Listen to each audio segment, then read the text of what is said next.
Today, we are lucky enough to have Jon Usiak, he's got a game on Kickstarter right now. It's safe. It's funded. It's safe. It's Skeptics. We had an opportunity a bunch of months ago to actually play it on Tabletopia with you. Yeah. And we both really, really liked it. Had a good time. So, Jon, why don't you tell us a little bit about Skeptics and how it plays? Oh, okay. So Skeptics is a ghost hunting or proving game where the ghost is going to show up every hour, and you're going to run to that spot on the board and satisfy different dice conditions. And when you satisfy all the conditions, you win the game. And there's going to be now 8 different ghosts in the game and 2 different boards. It's awesome. So, yeah, it's pretty much plays like I mentioned before, like a Kill Dr. Lucky, has a Clue kind of vibe, and Elder Sign. A little bit Elder Sign with the icon matching, right, with the die? Yeah, but my dice are a little more balanced, I think. Because so that means you have a chance. Say, I have a chance 1 in 6, where I divided it up better. Sure. Yeah, Elder Sign is really tough. Yeah, but it is. We're not here to talk about Elder Sign. Nope. Yeah, and I think when we played, I think we had only talked about maybe 2 different ghosts. Yeah, well, there were the concepts for a few others, Sure. but I think they were like 2 finished or something like that. Right. But we went against the Shadow. The Shadow. Yeah, Shadow. The Shadow. Yeah, that was good. And so it's really exciting because now you're funded, because you restructured basically and then relaunched, and it doesn't look like too much has changed with the game. Looks like it still plays. The game plays the same way. I modified the Kickstarter page to make the graphics a little bit better coming at you. But as far as the gameplay, it's been play tested way beyond like up until last November, and it didn't really need anything else. Right. Like there was like a minor like card that needed a change in wording, but now it's just like really getting to fine tuning. Right. To turn 99% to 100% go to manufacturer. So the good thing about this is once this campaign's over, I just send the files right to the manufacturer, and everything is pretty much complete except for the editing. Yeah, nice. That's awesome, though. The fine-tune editing. Yeah, but I mean, like, the nice thing is, right, now you can relax. Or can you? Are you able to relax once it's funded? No, because like I said, we have to go through editing, and like my partner's going to go through every word and make sure everything is consistent. Right. Like everything. Like if you bold one word, why isn't it bolded here? Just really specific, clean. Fine-tooth kind of and now things, also the stretch goals, and just I want to make sure we finish those too and get them perfect before we send it to the manufacturer. Because if you have one thing that's messed up and you send it to the manufacturer, they mass produce all your mistakes. Right. Games with typos, and I'm like, I don't want to be in those games. Right. Before we get too far into it, I'm going to go ahead and just snap do the link. because we did play this like we said earlier. So that link is going to be there now for the whole video until the end. You can click on that when you're done with the video, and that will take you, if you want, to a full playthrough that we do on Tabletopia with Jon, where we had a lot of fun. So the 2 maps you can say are a hospital and asylum. That's what you were saying? Yeah, it was an asylum. So what's the other map? The museum. The museum and asylum. That's what it is. Because it's not a hospital. Right. It's not. Well, it's a hospital for a very specific type of. But yeah, so those are the 2 maps that you get. Cooperative game. How many players? Now it's 1 to 4. It was 2 to 4, but I've altered some rules where, well, 1 player before controls more characters, but now all you need is control 1. So it's 1 to 4 nice. now. So you don't have to play two-handed. Yeah. Something that I'll say about it that might be a selling point for some people is there's a very popular video game out right now called Phasmophobia. And this is basically the board game of Phasmophobia. So if you like that game where it's literally just going with your friends and you're just trying to make a ghost appear so that you can get evidence of the ghost and leave. Now, in this one, you're doing slightly more than just getting evidence. Right, but you got to get rid of the ghost. Right, but I'm just saying, if you like playing that game or if that kind of ghost hunting thing interests you, this is the board game that kind of sums that up. And so, yes, I think that's a pretty good selling point. A fan of mine mentioned Phasmophobia today. I was like, really? I got to check that out. You should. Maybe even use that as a selling point, right? Because they're good mixed marketing. But so Bob, you missed out on the playthrough. What questions you have? What? Not a whole lot really. Normally one of my big things is, is it colorblind friendly? Like, are there any things in there where, like, the colors might be an issue? Or you have a lot of iconography that helps to... Yes, in fact, I was doing a play test, and some person colorblind's like, your reds are a little distracting. So he said, I'm glad you put some icons on it. Nice. Because, I didn't want to change the red color because it was, I desaturated it a little bit more. Mm-hmm.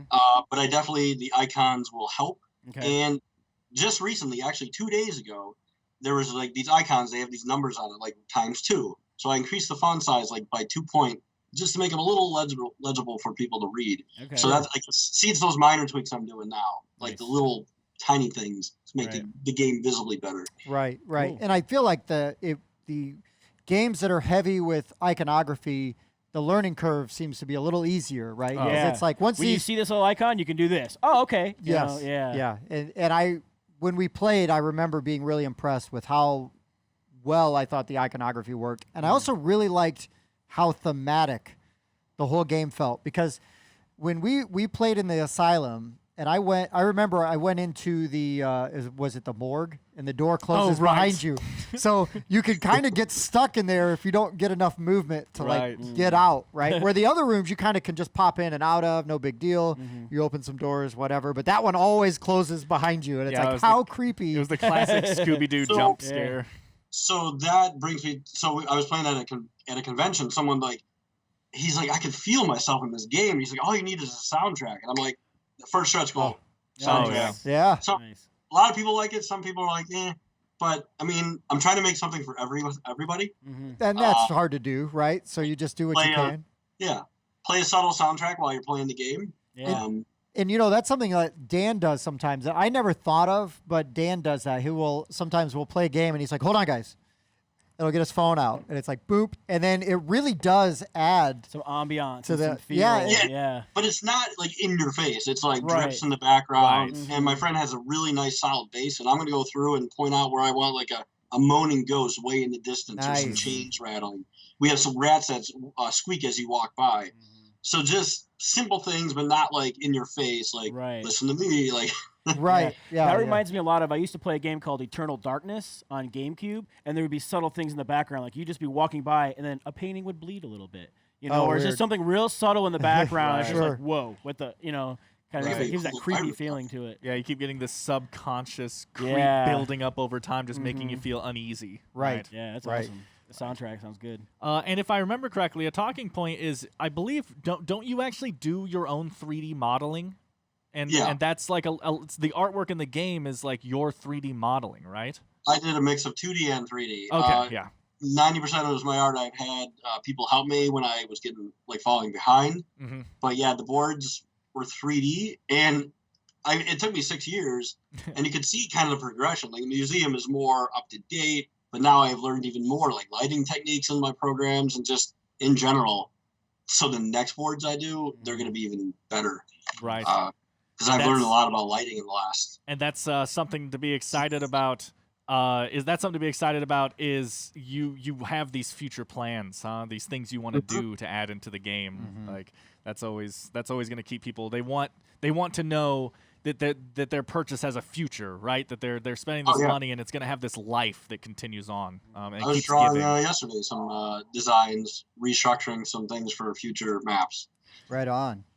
So people, they're going to be able to tell probably by the pictures we're popping up here, but I guess would you say this leans more towards like a realistic ghost hunting, or more like a cartoony, like family-friendly ghost hunting kind of feel? I would lean more towards the realism. Obviously the art, it's tend more towards the Fantasy Flight kind of style, but they're getting like super realistic. I want to get to that point where the art is. Because I'm doing everything myself. If I hired a team of artists, I could have those cool styles. But no, it's a little more adult. Like the cartoons, there's stuff that ghosts with skeletal faces in there. Oh, sure. We had to increase the age to 14. Just because, and I have a cigarette in the one, the ghost card. I was like, well, I don't want to show 13-year-old young people a cigarette, so just in case, right? It's better safe than sorry. Yeah, so I just wanted to be safe, and the whole cigarette was the whole thing in the '60s, like everyone smoking. I wanted to leave that kind of idea in there, right? It's a time capsule, right? Time period, yeah. Well, and if a ghost is from the '60s, he's from the '60s, right? Right. Well, these ghosts are probably from the 1800s. Oh, sure. So they're still no, smoking. they're all from the 60s. Well, 1860s. That's what I meant. Yeah. So, No, I mean the 60s. We haven't even hit to the year 100 yet. Yeah. Can I point out? So a stretch goal is about to, like, it's visible now. It's called a storybook. And in there are some letters that people have wrote in different time periods about, like, something that happened to their son or daughter. And those are actually the people that turn into those ghosts that you face. Oh, nice. Like, my child got lost in the museum, and all of a sudden, like, later, this is the child you're facing in that letter. I want it to be that exact wording. I want it to be a ghost letter that's like, my child got lost in the museum, and all of a sudden, years later, you're hunting him. And that's it. That's the letter. That letter is on my Facebook now and my Instagram. You can read that letter. Oh, yeah. Nice. That's wild. Yeah, I felt like I get the aging it up a little bit, because honestly, like, when we were goofing around and we were having a good time while we were playing, but I did feel like tension and like ambiance in the game. Like, I felt like the theme really comes through. Sure. I always say part of that could just be I love this theme. I do too. love the Yeah, ghost if you tell a hunting, kid you walk like- into a place where they keep dead people and the door slams shut behind you, they're gonna be a little creeped out. Yeah, but I mean, I think some of it is also like the color palette that you did choose. Like, at least with the asylum, right? It's all like dark. It's Right. kind of blue, different blues and everything, and so it feels like you're walking through a dark hospital, And if you kind of let your mind roam with it, right? And the ghost is popping up in different areas, and you're trying to catch him or see him, but then you're also trying to build up enough stuff so that you can actually like summon him, right? Or, Right. for lack of a better. So I guess we didn't really go over it, but Sure. each ghost has a bunch of different skill tests on it, basically. And as you complete them, you like cover them up, and then you're done. And you go around the map getting items and stuff and getting clues that make the skill checks easier. Now, I haven't played in a long time. I don't remember exactly how the clues make it easier, but I remember you collect clues. The clues reveal the more evidence. So for every clue you solve, you get an evidence symbol that you try to match on the card. And if you get all 4, you can run a seance, and you can actually put them on your space. Ah. And you can that's how you roll bring on them. icon sets together. And also, what was I saying? Oh, shoot. I just blinked. Ah, you're good. We all do it. We were talking about the clues and the evidence. Right. So when you pull the seance in, Oh, yeah, and you get extra summon dice. I'm sorry. right? Oh, yeah, So- the summon. You No, gotta I was gonna still pull try the to- ghosts and summon the ghosts. Yeah, you got to get him to show up, Yeah, so that's then you right. can prove That's That hard. he exists or that whatever. he exists. Okay. Right. But yeah, I'm excited. I was so relieved when it funded, because I was really bummed out the first time. Well, yeah, I mean, it's your baby, right? So And we got 18 days left still. yeah, I know. yeah. I'm Wow. so excited because not only did you guys blow past it this time, I know that your goal was a little lower this time than last time, but now you're about to pass your goal from last time. So Yes. that's a good feeling Nice. right Yeah. there. Yeah, and but yeah, I'm really excited. I'm really glad to see it. I can't wait to play it like in real life, like Right. have With the 'cause- lights dimmed and Right? No, but I mean, it would be a great game to play. You know what I mean? Like Halloween or just Yeah. Right. any anytime. Like you said, you just turn down the lights a little bit. If you got the Put on the soundtrack, soundtrack. play the Yeah. soundtrack. And just have a good time with Yeah. it. Nice season. spooky game, right? So what's your turnaround going to be as far as like how long it'll take to Expected delivery. Yeah, I mean, obviously It's with hard to Kickstarter, tell, yeah, with Kickstarter, it's a moving target, but for sure. For delivery, we in our production schedule is April, but we don't know what's going on with freight and what's going on with all that yeah, stuff. freight's a Right. nightmare That's a whole right mess now, right right? now. Yeah. But during the campaign, like while my buddy, like my partner's editing, I'm getting all the manufactured files. Like they're already ready. I just want to re-save over them, Right. so they have a nice copy. And I'm gonna buy another manufacturer sample to make sure everything's perfect. Sure. Right. Because I don't want to send out something and realize there's a typo. In fact, the last copy they gave me, one of the search icons didn't have an icon like the symbol on the back, Mhm. and so Oh, right. it was a good call to catch.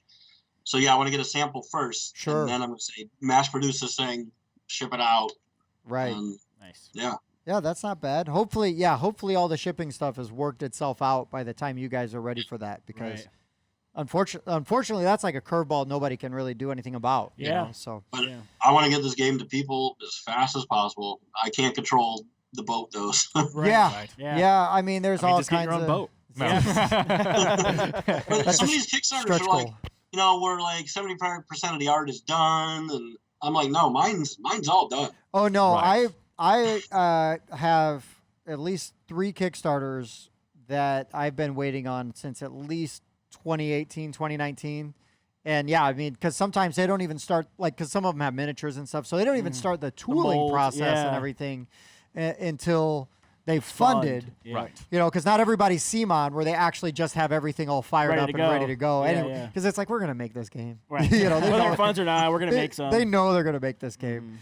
But yeah, no, that's great because that's especially for somebody, like an independent group of people trying to pump out a game, if you can have a relatively quick turnaround, even like a year is great. Yeah, If you that's what I expect when I go back on Kickstarter. Usually about a year. Okay, we're good. If you can get it in a year and a half, Year and a half.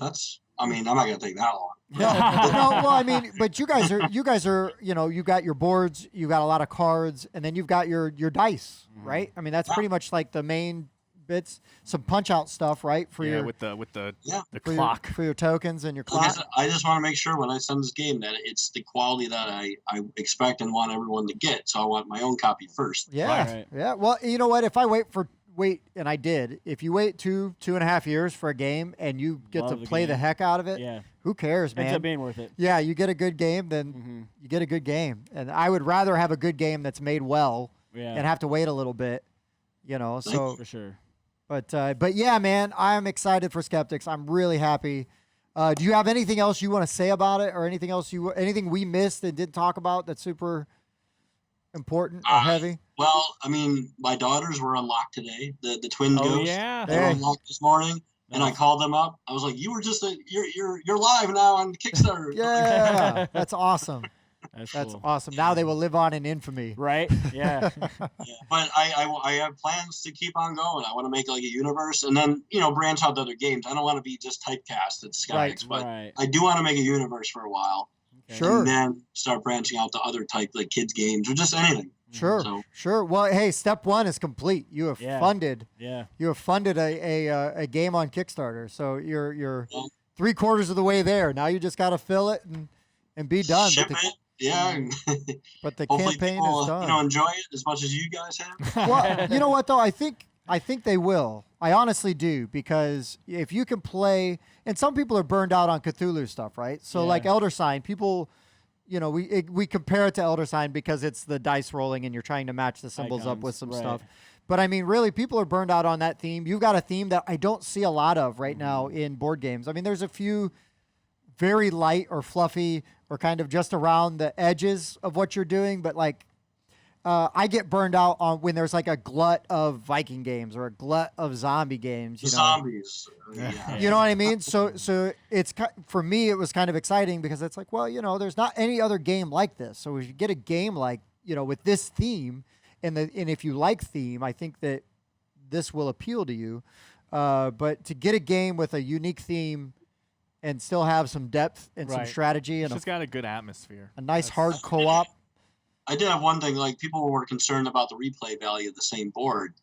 I was like, well, there's like so many different like ways of playing. Like you have 8 ghosts, or so many, like no game is going to be the same. Well, and stuff pops up in different areas anyways, right? Right. You It's- seed the board at the beginning. You're fighting a Yeah, different it's ghost. the clue board. You can play it over and over and over. Right. It's That's- always a different game. Like, That's Right. the first thing I thought of. Sure, That's but, so funny. but you're right. You're right. Yeah, so I don't think that's a big deal. I think And I'm hoping for a modular mansion later as a future Nice. expansion. that'd be rad. That'd be really yeah. cool. Like a mystery mansion type Mhm. setup. Sure. But the important thing is you got the base down, Yep. So now you're going to have an audience, right? So when you go And the back game's not going to take 6 years to make. It's only going to take a year. right. Yeah, cuz all the I was foundations busy making the logo, the website, like the template. How's everything going to look? And now it's all in place. I just have to swap out images and text and right. ready to go. Yeah, and you've already got a game system, right? You've already got all the bones are there. It's just putting on a new outside for it. But Bobby, you got anything else? You got No, that's it for me. I don't. I just wanted to mention we will have a link to the Kickstarter in the description and any other links that John may want us to put in there. So- Right on. Well, John, thank you very much for taking some time. I know we were kind of monkeying with the schedule a little bit, but I was like, it's totally cool. I really wanted to get you on while your Kickstarter was actually going. Right. Because that worst I was case. excited when you guys got a hold of me. I was like, oh, this is great to revisit you guys and talk to you again. Yeah, no, we were. I was really excited that you're like, who? You know, you weren't just like, who is that? Who are you guys? What happened? So no, man. Once we get even further down the road with you filling the stuff, we'll just have you back on, talk about some stuff, see where you're at design wise. That'd be great. Because I'd love to have you on as a guest again. Because I need to come visit you and play in person. Yeah, we'll go out to New York. Yeah, We'll I mean, take I'm a not field saying trip. that once you get your early copy, you should bring it here or anything. But We do our Meeple meetups. Yeah, that's right. That's right. That's right. All right. Well, Jon, thank you very much for coming on, man. I really appreciate it. Skeptics is on Kickstarter right now. It's basically just the one price point, right? One price gets you. it's the 50 and the 100 because the 100 is that's right. the play with him and the special. What's the other Which thing? some people thought was there, but I'm like, well, you can sit and play with me for free. You can ask me any question you want. You can tear the game apart if you want. Right, that's the thing is it's not Jon, it's that you get to play the game. Right. Right. But yeah, so you can see it now on Tabletopia, right? And Tabletop Simulator. and Tabletop Simulator. Yep. So Nice. so if you're curious, if you got any doubts at all, I would say either reach out to Jon because he's right. He's very accessible. He's literally right there. He's active. He's active though Nice guy. on social medias. Yeah, he's not. He puts up with us. But also, yeah, you can find it online. Try it out online. I really think that if the ghost hunting, ghost proving theme appeals to you, I think this will be something you like.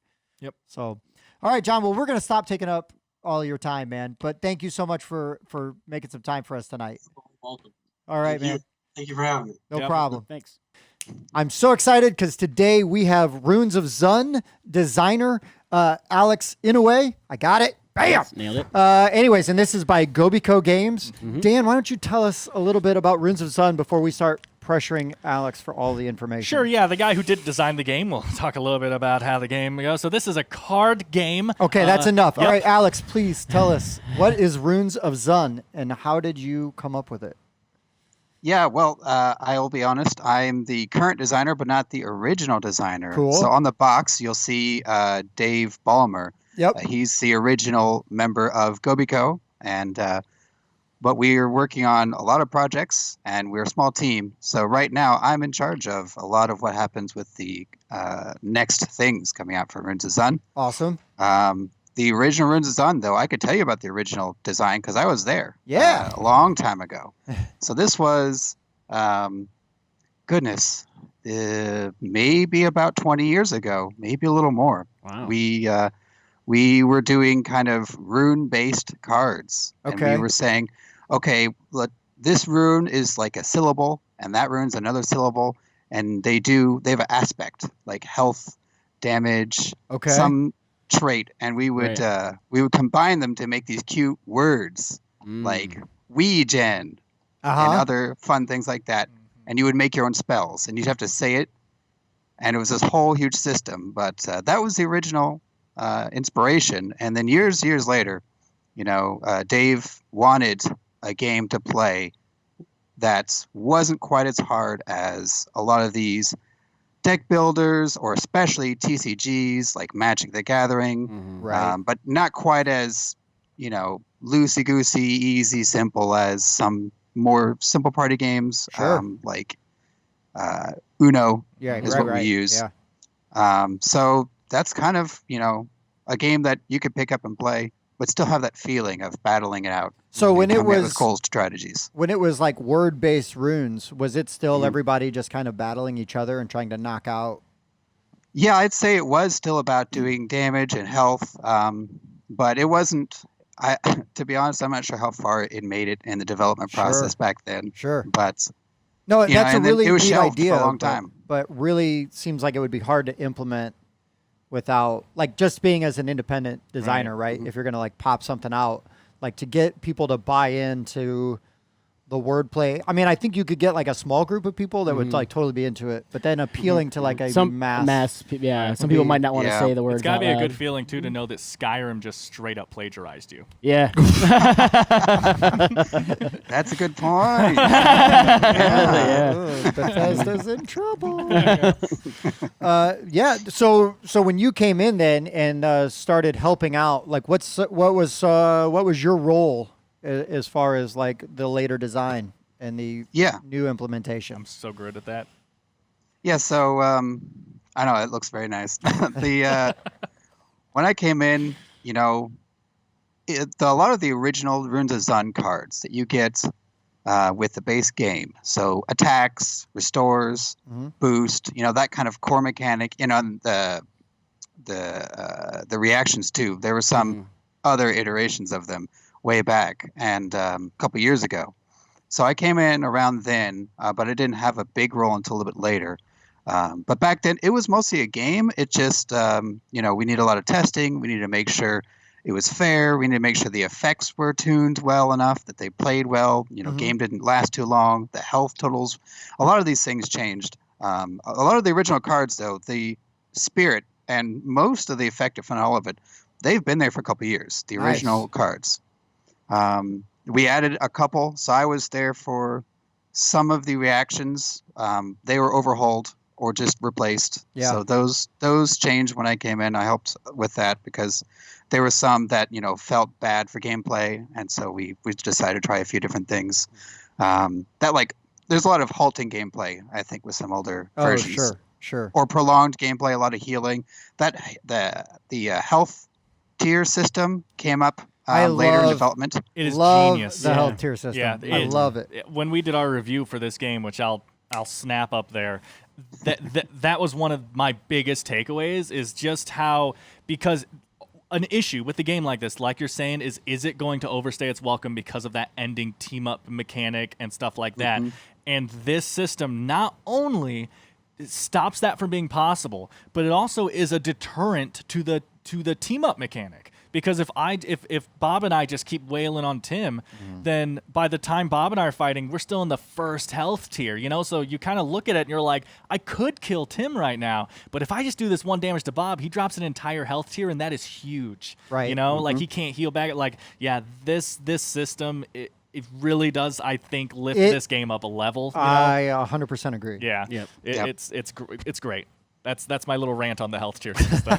We were happy to hear that on the video. You know, I found y'all. I didn't even notice that you had reached out through Facebook, and you know that's my miss. We have other people looking at Facebook, but I just looked at you're good. YouTube, Runes of Zun, and found y'all, and I was like, oh dang! And I saw the whole video. It was great, but especially HP Tracker. We didn't even think about it to the degree that you did, which you know is because we were like, we don't want the game to last too long. We didn't even think about the team up, the anti-team up thing. So that's as someone who's played it quite a bit, it definitely comes into play. It definitely it really does. That, it really does. No, and when you put it into words, like because we knew it there in gameplay, we would never put it into words like that. So it was really nice to hear, you know, another perspective on the tiers because you know, we've had people get the game, but people say, oh, we love it, but no one's actually mentioned the HP tiers. Oh, sure. Yeah, I mean, you guys, not to just like suck up to y'all, but you guys do like a lot of things really. You are very good at that. Really well. Yeah. Shut up. Was that not? I love the iconography that you guys use because once it's a lot to explain like right off the bat, but once you're playing and you get through, you know, just a couple of turns and you start to just go, oh yeah, like this will play on this. This can play on this. Right. Yeah. Without having to ask, like, hey, can I play this on this? Okay, I don't have that card. I was just wondering if I could do that if I were to get that card. Yeah. Right. Yeah. But you guys really did a nice job, I think, because iconography really, if you've got strong iconography, it makes having to go to the rule book. Right. You know, you don't have to do that near as much, right? Yeah. And you guys just really nailed it with that. And I don't know. I mean, the game we played before doing the review, and we had played it. I played it before. Yeah. But the game we played, it was Jeff even playing? Was it just 3 of us? I think it was just three of us. Just 3 of us, and it was like, I mean, it was a knockdown, drag out, like standing up. Oh yeah. As cards were getting played. Dan was out. Yeah. But was like watching the cards get played as Bob and I were like ping-ponging back and forth. It was, I mean... I'm down to 1. I'll hit you. I'll reverse it. I'll reverse it back. Yeah. Yeah, there was so many times where we were down to 1 health, would get back up to 4, back down to 1. But it was so exciting.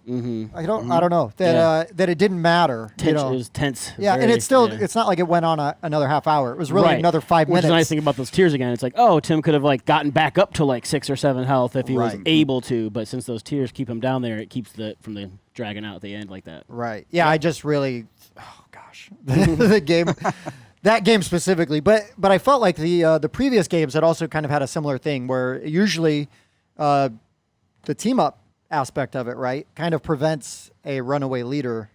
You're right. You know, because it's like, oh, we gotta hit this guy and get him down a little bit. It tends to promote intelligent moves over like emotional moves. Right. I want to attack Tim. Right. Yeah. The smart move is to attack Bob. Right? Like it tends to help with that quite a bit. As a rule of life, it is a smart rule to attack Bob. Any game, smart rule.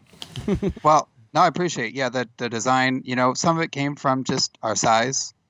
We were like, we want something we could put out that looks good, but like, do we even want to go down that path of like detailed character art or any of that other stuff? So we went all in on the really readable, really strong visual, and I'm quite surprised and glad. A lot of people have said they liked it, not just you guys, and I'm really glad because being able to read the table is important. Being able to, like you said, read the cards. Right. We really tried to do our best to make it, you know, easy to pick up and just try to start playing. You know? Yeah. There's not a lot of teaching time. Yep. Which is good. Yeah. Especially for a game like this, right?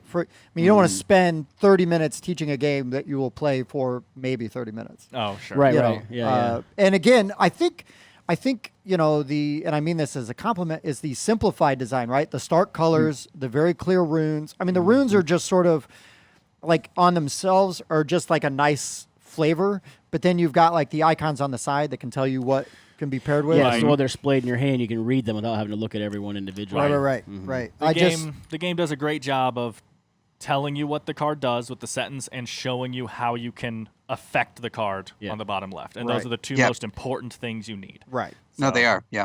No, exactly. And that's where I came in, especially even in the original game. I'm a writer, so you know, before this I was writing, trying to write fiction stories. I write science fiction, fantasy on the side, and you know, I came into this also loving games, and I had input on some of the cards direction, even in the original set, but I was especially doing the text, so that right on action bolds. You know, Dave does a lot of design, so he might have had the influence of the letters, or sorry, the font, the bolding, but I took a lot at the text, how it's worded, flavored text. We all kind of collaborated on, but the trying to get it clear and readable while still being, because like, do you guys see a lot of games with legalese text where it's accurate but like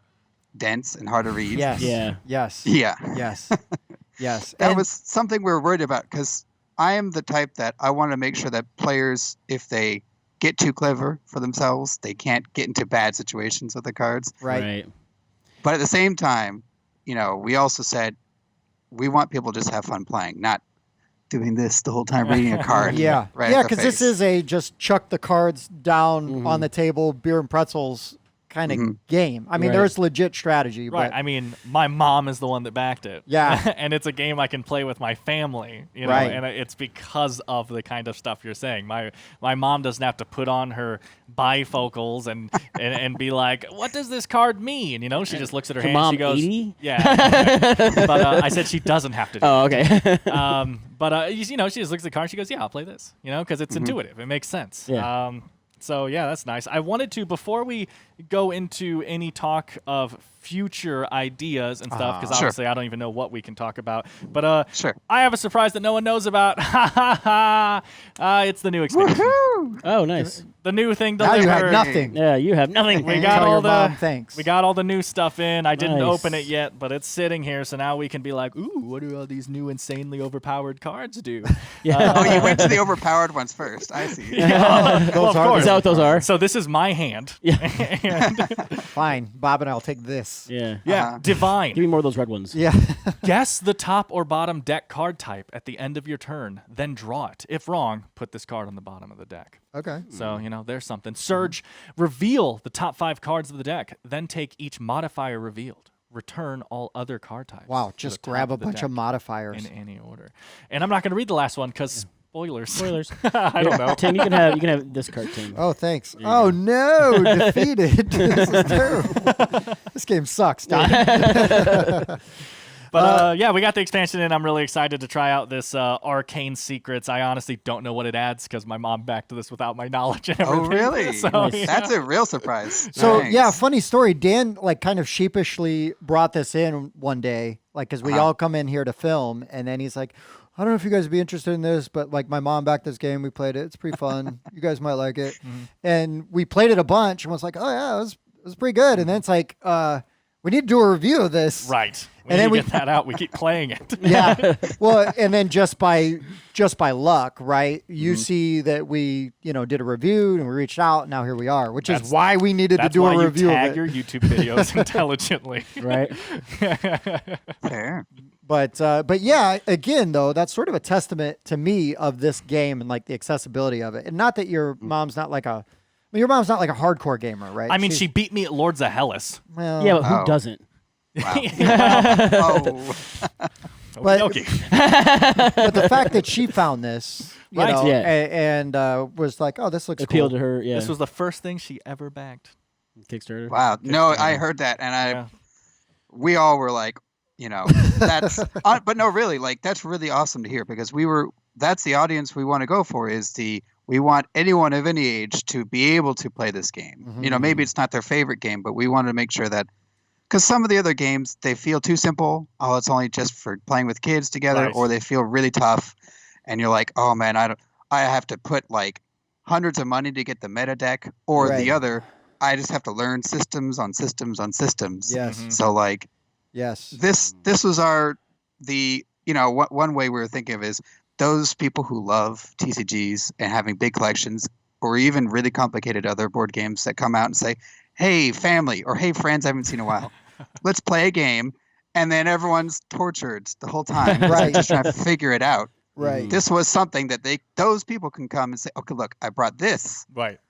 Let's learn this. And if you like this, we can play the other ones too. This is kind of that middle ground. Yeah, It definitely plays a really good stepping stone. Yeah. It's Yeah. definitely a great way of wording it as to, maybe I won't pull out Marvel Champions, but let's play this and see how you react. Well, you don't want to spend 2 hours getting pummeled. Building your Right. deck. Oh. So, or like Bob building your deck. Yeah. But yeah, I enjoy this kind of game. I mean, I like Marvel Champions a lot too. Yeah. But, Of course. But as an omnivore, right? There's room Mhm. there's room room in for my it. collection for a game like this because I can take it over to in-laws Mhm. that don't play as many games as I do, Right. or but this is so easily Digestible. Right. digestible. I just look forward to the day that, again, I'm not trying to insult Uno Oh, and boy. stuff. Sure, yeah. It's fine, we just Yeah, lost it's that totally Hasbro fine, subscription. We but just I know, right?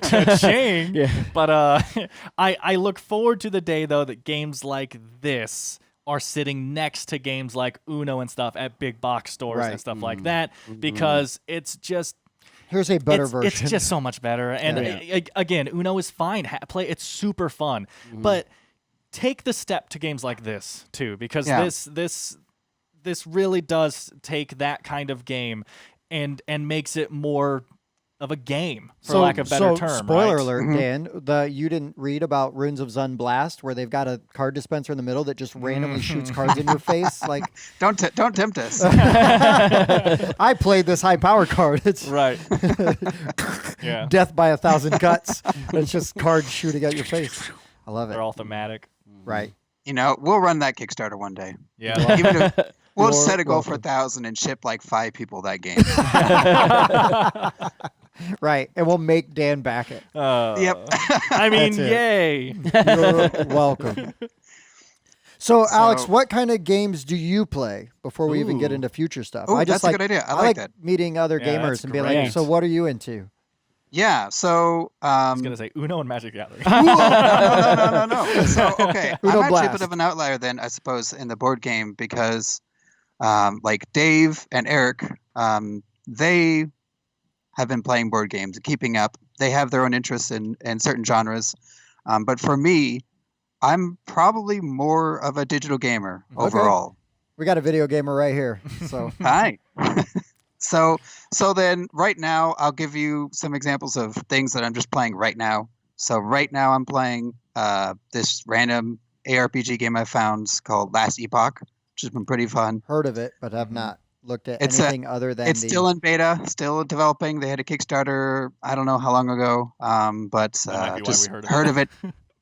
Heard of it, and so I tried it out. It's been a lot of fun. And I've been playing a lot of other small, like indie games just to get a kind of a feel for what's going on around there. So, but I do like digital board-like games or card-ish games. Oh, sure, so sure. I've enjoyed. I got back into Yu-Gi-Oh on the Steam Dan. just to try it out and learn it because I played it when I was a kid, and I'm like, now getting back into it, and I'm like, what's happened to this game? Oh my goodness! Don't play the modern versions. You know, it's Link summon, pendulum summon. I hate it. Man, I hate it. Yeah, Dan's the Yu-Gi-Oh guy. I'll do Xyz. Xyz is Oh, okay, interesting, okay. and I'll do it. That's as far as I'll go. and Bob and I are the Magic the Gathering. Now, Yeah. Bob plays physical. I play digital. Yep. oh, you played Arena? Okay. I do, because I don't have to spend any money. Right. Yes. Right. Yeah, Because I don't like spend all the my game. money on board games. Yeah. I don't like the game, and I'd play Arena. And then you had kids. Yeah. Yeah. Well, so sponges. I've been playing some other games I've liked recently. I liked where is it? Monster Train was pretty I fun. haven't played Monster Train. It's a kind of a deck builder of sorts. Have you heard of Slay the Spire? Yeah. Yeah, I really want to play Slay the Spire because that looks Slay the Spire is amazing. really good. Looks amazing. I've just been too cheap to buy it. I'll get it on sale. It's like Oh, 20 so bucks, cheap right? on It's not sale. that much. And then on sale, just watch it, put it on, follow it on Right. sale. And then when it goes on sale, Right. scoop it up. Yeah. Do you understand what follow means on Steam? I though? think so. know It's a that's- button that you click. Yeah, it's like a young Yeah, man's yeah. and term. it'll We were trying It'll to do make a this thing vibrate, earlier this and then morning I on can Steam, go- and Make this thing Tim was vibrate. unable to get on there for our oh my gosh. Yeah. interview there. Listen, it was a stupid Steam code, and I got 9 of them after, After it was Okay. all over with. after it was all over. Yeah. Maybe Okay. launch Steam the night before the Ugh. There you go. Correct. Yes. Correct. I can't help but notice he hasn't mentioned Dead by Daylight though yet. Yeah, that's Oh, Dead by Daylight. Best No, video, I haven't played. I have it though. best video game Keep ever. it Dan and Sure, I play I Dead need by to play it more. Daylight Here's what you're telling me. all the time. Do All you do the like time. Civilization or anything like that? Oh, I love Civilization. Yeah, I That's played Bob. that, and I play Axis and Allies 1942. There's a great Nice. Steam version. I was going gonna to say It's anyone who fantastic. says he tends to like board game feeling video games probably plays a lot of Civilization. Yes. Yeah, yeah. Yes. Right. No, you got me. Mhm. Yeah, I played every single one when they came out. Like I was tiny, relatively speaking, when the OG came out. Yeah, But yeah, yeah, I love the whole series. Yeah. Civilization. yeah. 5 really like opened it up for me, and then, like 6 was good, but man, I always go back to 5. 5 was so 5 good. is yeah. Yeah. I Five's feel the like one. that's most people's opinion. Yeah. Yeah. I 6 need is to- okay. Yeah. Whatever one I have on my iPad now is too old to run the current version. Oh no. Tim, Makes me you're so getting sad. too old to run the current version. Oh no. So this is where we announce Runes of Zun Digital. I'm just kidding. No. Dan, Dan. Don't send me hate mail jumping. for spreading lies. jumping ahead. Yeah. I don't have any insider information. Uh oh. But maybe we can get some. Are there any future projects coming out then for? So actually, yeah, I'll do some minor spoilage. Yeah. Spoilage. Yeah. So okay, we we do want to do something outside the physical for Runes of Zun. That is true. So that is something that we're trying to figure out if and how we can get that done. Because, I mean, right now we have a tabletop simulator. I was going to say, yeah, Right. super easy So, to do that. Yeah. You know, that's a way you could play with people. But, you know, as everyone, I'm sure, who's used enough tabletop simulator knows that unless you have like crazy scripts and and even then, it's finicky. And, you know, it would be nice to have another version that makes it cleaner, better experience. But even then, you know, we're keeping the tabletop mod up to date as well. So if you're interested playing digitally, you can't play with people. That's a great way to play as well. That's how we do our beta testing. Right. And we do play events in general. I'm trying to set up more events just every week to do. Anyone interested could sign up or just join and just come by and play. So, you know, that's even through there. We want to get more interaction with people, get people playing together. But you know, aside from that, there is another content for another expansion we're planning that's content for Runes of Zun. And I won't release too much information because I haven't gotten prior permission. Of course. Or rather, you know, I haven't asked the others, but Sure. The teaser will be that they are not rune cards. Ooh. Asymmetric player power. Calm down. Interesting. So- Put the cart Something before the that's horse. not Yeah. runes. And this one will probably be bigger, maybe a little bit, maybe noticeably bigger than the than like current this. packs that Nice. we've been releasing. Sure. Okay. Right on. So Ooh, those are the standalone things I think I expansion. could say without getting. Getting in too trouble. much. Sure, Yeah, we sure. don't want to get you in trouble. Cease and desist. I do Another have one. something that I did get approval for that's coming up sooner before anything else is released. The next thing we're releasing is not a Runes of Zun project. Okay. So I don't know if you've heard, we have a few other products on our store page. We have one other Kickstarter that we've run in the past before Runes of Zun. That was a tile kind of plays like Othello in some ways, or like Go in other ways. Is that the Kuzushi? It's called Kazushi. Yep. And so that was our first Kickstarter run, and then Runes of Zun did really well, so we just kept putting content for Runes of Zun. We are actually thinking of adding a new title, and I'll say the name. It's called Inertia. Okay. Inertia. Like For- inertia. Like Inertia, yep. Perfect. You got it. And this one is going to be a kind of a strategy game, but a little less intense. Again, I guess it's a middle ground. We wanted to get some of the feel of like chess, but we don't want you like trying to be grandmasters, Right. memorizing opening books. But we also didn't want it to be like just checkers necessarily. Sure. So this one is a game where you don't capture, and you're on the original OG board we designed that Dave designed is very there's only a certain amount of space you can move, and when you move, you have to keep going to hit something another piece I knew or it another because board. inertia. Makes That's sense so with inertia. interesting. Yeah. Okay. So the setting is there were two villages at other ends of like a valley a long time ago, and Playing they Red created Rover. this game based on that horrible winter hundreds of years ago where the parties of hunters were all spread out in the snow, and they got hit by a blizzard, and they have to like move past each other, and they didn't fight that time because they're all starving and just get home. So, and that's the lores. You're on this ice valley, and you're Sliding sliding across the along ice. and Nice. hitting the barriers, trying to make your way almost as if you're not blind, but you can't just shoot straight home. You're trying to like maneuver around and get past the others, get past the obstacles. And the base board, when you play the kind of core board that Will recommends that you play at first, that will have a lot of blocking and forced moves because you can't move the same piece twice. And if you can't move, you have to pass. But if there is a move, you have to move. Mhm. Nice. So there's a lot of trying to get into goals that your opponent is in the way of. You're in the way of each other's Right. goals, and you're trying to maneuver. And eventually, on that board especially, you end up in a lot of game states where, do you want to score because you have fewer pieces, which means you might have less options to block, or do you want to block up more and try to line up more goals? But then if you get stuck in a corner, you might be forced to do a really bad move because you don't have any other moves.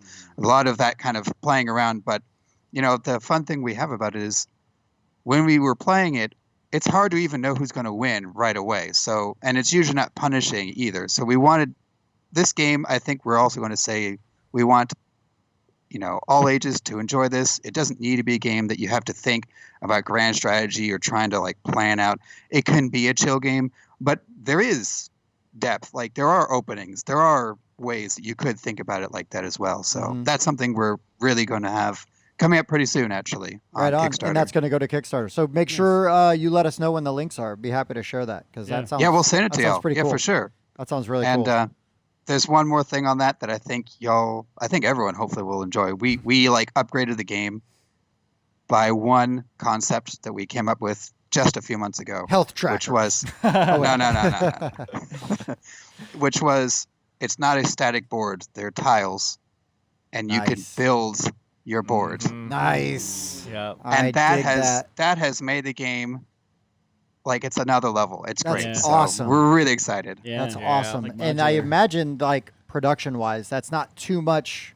No. Too much more than just your static board, which is awesome. Yeah. It sounds very interesting. I love playing with the idea of inertia just in general. Like I can see like whoever came up with the original concept just sitting there and being like, I just really want to do something with inertia and like uncontrollable movement and stoppage and and spawning stuff from that. That's just such an interesting element of physics. Like big and curling stuff, fans. Well, It is just like the curling in a sense. Yeah. Well, having played a game recently where you take moves, and so really you're taking this move to kind of just accomplish maybe like one thing, but you're actually going to have to do like all the things. So sometimes you're getting stuff you don't want to get because you take that move, but it's really more like I'm just doing this for this. I really like that concept. And so that sounds really neat. Yeah. So, inertia. That sounds good. Yeah, so that sounds look good. forward to inertia first.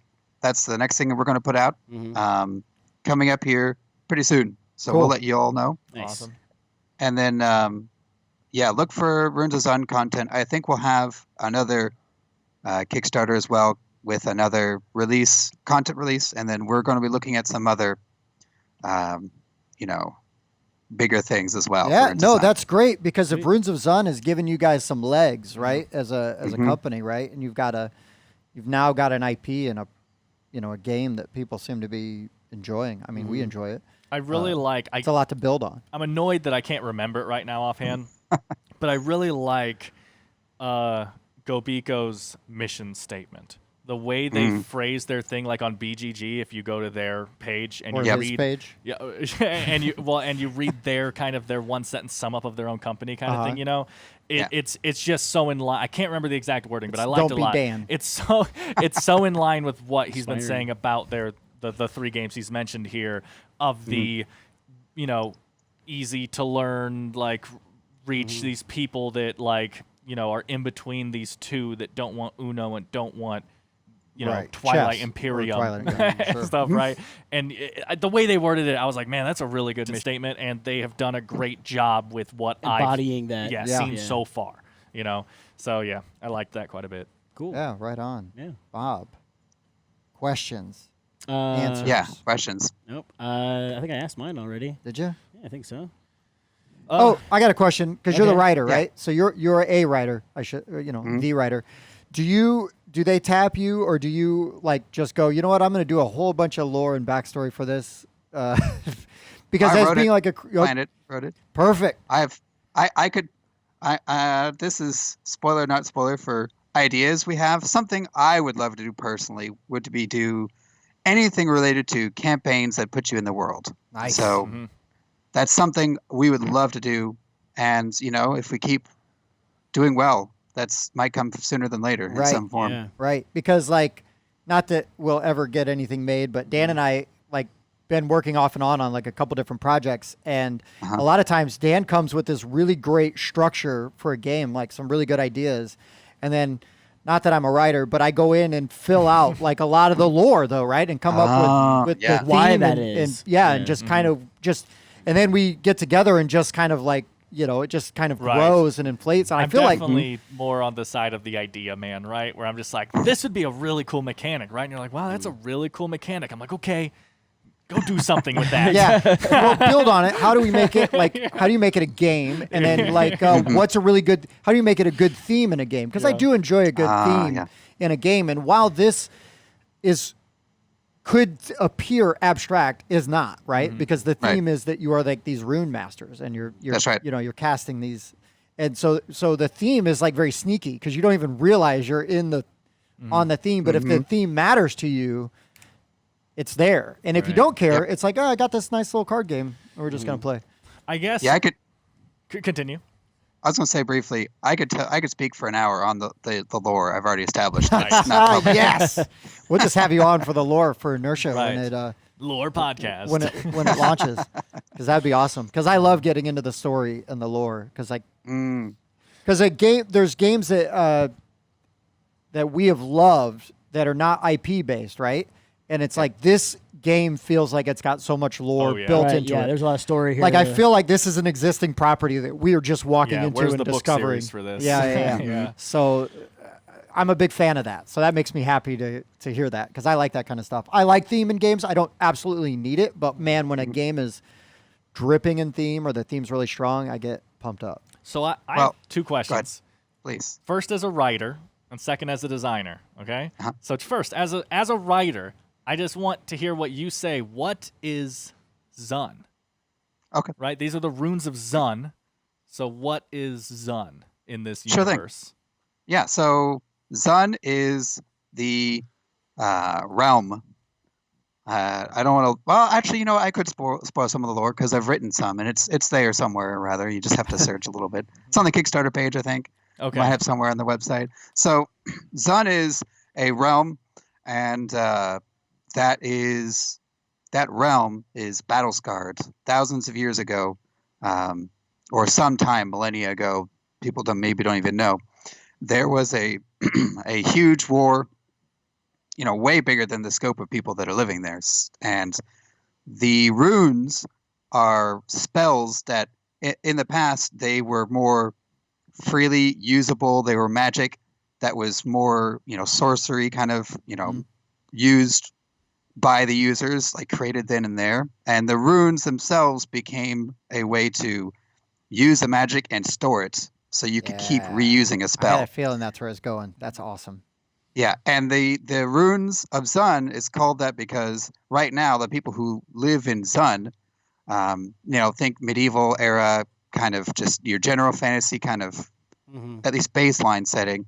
But the runes are like the whole land is drenched in these runes. They're everywhere. So people who can use and manipulate them or even see them are rune mages.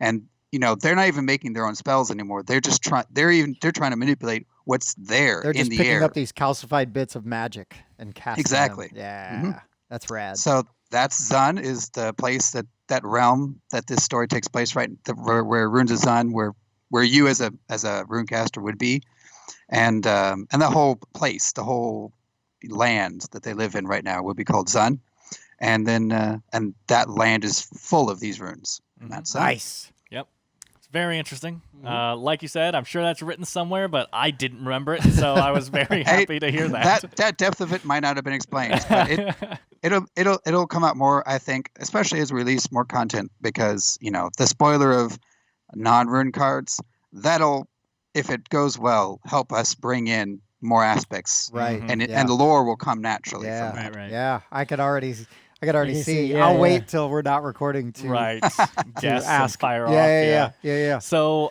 my second little design question is, how difficult is it, because of how you're coming out with the expansions and stuff like this, especially now that you're coming out with a non-rune expansion, to balance things from the past, right? You add a new action card that has to work with, because the example that we found, which is purposely broken, right? Yes. But like when we introduced Anarchy into the deck, it's like, well, Anarchy ensued. It's like, so how does this affect everything? Like, it just literally affects everything. Like, and it's just anarchy. So how do you plan? Because I was talking to Bob a little bit about it when we were talking about it, because you do have a clever thing on most of the new at least very popular purple cards, right?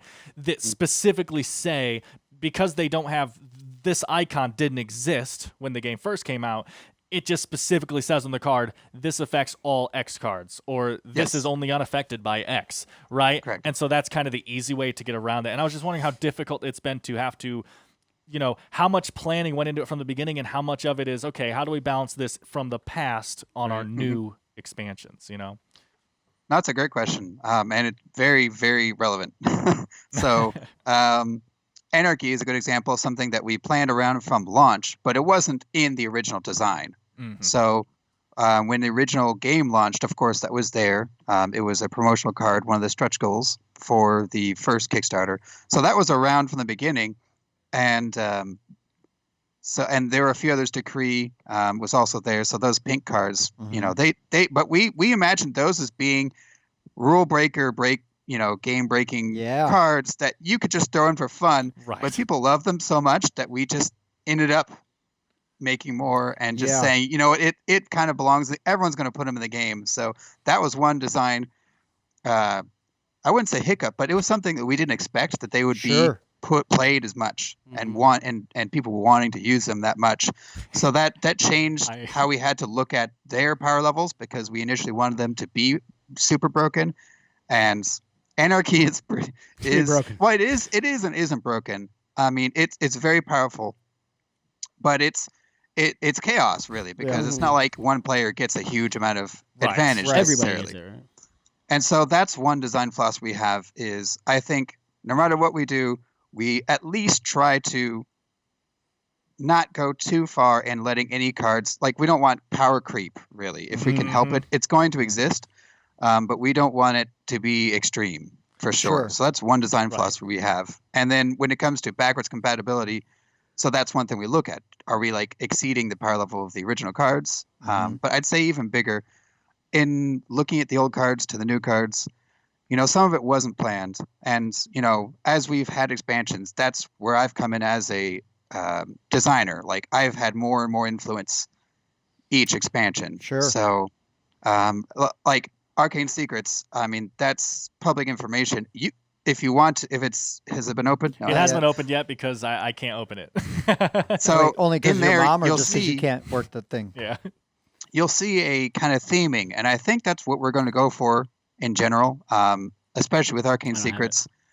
You'll see that they work together well with each other. They work well with the base game, and they work well with the other cards, but they have kind of a kind of feel, and so, or a similar mechanic. And I think in this case, Arcane Secrets has, like you saw on the Divine promotional card, guessing. So it has a lot of, do you like players' hands or on the deck, the top or the bottom card of the deck, you can get more power, or you can set up those locations. So there's a card called Scry that lets you take cards from the deck on one, either top or bottom, and then put two more on the opposite side. So you can prepare cards. There's other cards that require you to guess, like Divine. Right. A lot of deck manipulation kind of stuff. Deduce. Nice.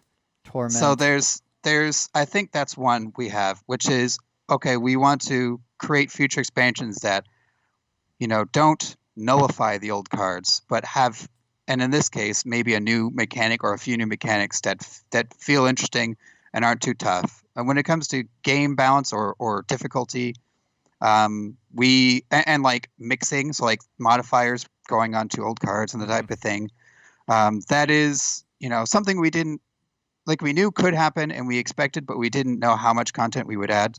So, we have our workarounds. Like you said, we just say in the cards, this affects all actions, or like this can be played on any action. But when it comes to like complications, we do try to keep it simpler if possible, because I come up with ridiculous cards and then we go, okay, now let's make that let's dumb that down a bit. How do we walk it back? Yeah. Those are really good. Okay, I like your energy, but turn it down a bit. Yeah, exactly. And one last thing I'll say is that with the rules, like you mentioned Anarchy briefly, so and complications, like if I play this and this and this, how does that work? When we add more content, it might get really tough to figure out, okay, what's the exact correct answer for can this play when that is affecting me and I do this, right? It'll just happen naturally. Mm-hmm. Yeah. We intentionally look at every card that we add and we go, if someone messes up, does it ruin the game? Oh, sure, sure. And if it doesn't, if they can mess up and it's still fun, we think that is fine. And we accept that. And well, of course, we're going to have a really comprehensive rule book, not printed. We're actually going to try to get a nice, archive online. We're trying to make a really nice place for people to go and really get some nitty gritties if they want that. And in the rule book, we're going to have probably even, clearer. We put a new rule book with the new, if you bought the base Runes of Zun in the recent Kickstarter, there's, I think, a little even easier to read how to play that gets you through. Sure. But yeah, we try to design something that's interesting and fun, and you don't need every expansion, but none of them invalidate or block any of the previous stuff. They should all add to each other, but not required either. And that's our goal, is to try to make it, even if you mess up and play it wrong, it still feels good to play, and there's no weird problems like that. So it's tough, but right. I'll say on that note, it's funny because you're talking about how you want to try to keep things simple compared to other things, and how you don't want things to like, is it still fun even if that messes up or breaks something or something? Because I know this probably isn't recommended, but I'm just going to say, anyone out there, obviously it depends on what you want out of this game, right? Are you trying to be the most hardcore player in the world, or are you trying to have fun with your family? That's two very different things. As someone who just wants to have fun when playing this game, every time, like every purple card that has come so far, I have thrown in the deck. I was going to say, I don't care. Well, I don't care if that's recommended at all. Specifically Anarchy, though, right? Because when we played and we had the Anarchy card come out, and you're just like, okay, boys, let's see what happens. And it would, I mean, yes, things went badly for some of us because that card came out, but at the same time, we all just were cracking up because we're like, this is nuts. Like, I just don't know if it's recommended to be like, oh, pick your favorite 2 overpowered cards and put it. And I'm just like, I want my whole hand to be purple cards. Yeah, no, I just like the madness, like how crazy and just ramped up it can be with those cards, because it's, again, that might give Bob a really powerful turn, but at the same time, there's a really good chance that I'm going to get some of those cards later on. You know what I mean? Like they're going to come back around, or there's that tension of when they're going to steal a card from your hand. You're like, oh, don't take that one, don't take that one, don't take that one. Yep. And I just love that stuff. I mean, for me, it just anything that ups the stakes a little bit, right? Like my own personal investment in the, like, what's going to happen? Okay, cool. Like, I think they're great. I can see where, you could pull them out for like a nicer, calmer game, but I like to get rowdy. So I love the promo friends. cards. Yeah. I'll say briefly that the promo cards and any of our cards, any of the releases, we want players to go, we like these, we don't like these as a group. And when you play the game, we want them to go, we're sharing a deck. So they go, oh, he got it this time. Oh, he got it 2 times. Oh, she got it 3 times. But then I can get it next. Yeah. Like, we want that, and we want the rules as well. We want people together to go, that's not how Anarchy works. We're like, I guess that's how Anarchy works. Yeah. Right.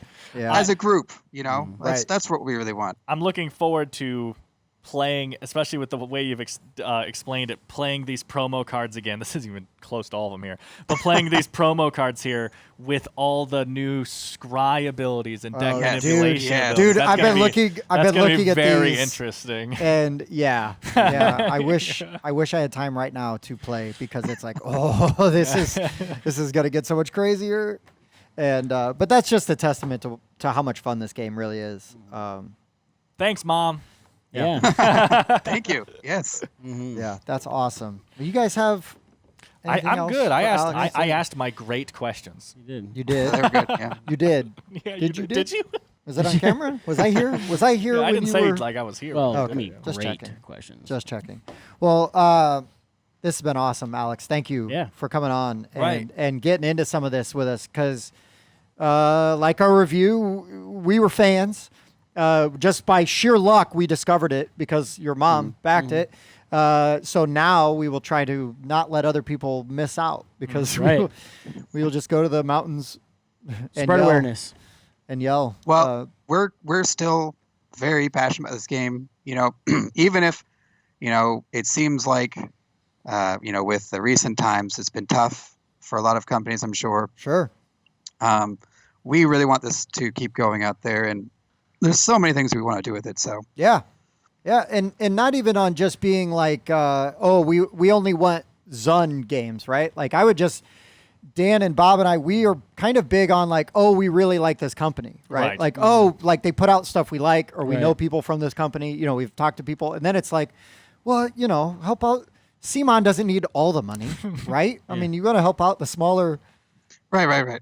Smaller companies, especially if they're putting out really solid, games that it would be easily overlooked. Right. Just because they don't have the media presence and the millions of dollars to put behind, a big old ad campaign. I also wanted to point out, obviously, it's nice because it's a small box game, card game, all these kind of things, right? 4 cubes in it, right? Simple ideas here, but we talked about this with Wolves of Mercia as well, and I just think this company deserves it. You guys deserve it.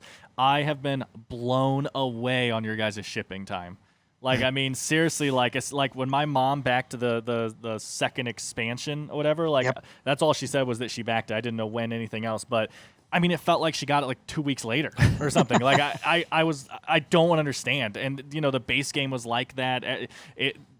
Your guys' shipping turnaround, and I believed it when I read it because, like I said, it's obviously easier to ship a small box card game than this giant, massive monster. But still, I've been so happy with how you guys have actually pulled it off, and were truthful with your numbers, and that's just always nice. We were blown away with Wolves of Mercia's, and I've been blown away with Go Beco's. Yeah, shipping. no, it's easy to get excited about companies that do work things right and operate this way. Well, and I mean, I suppose the whole, I back something, I got something, and then like a year later, maybe that's when you could see it. Right. Like we definitely didn't want that to happen. So sure. We do our best, and there's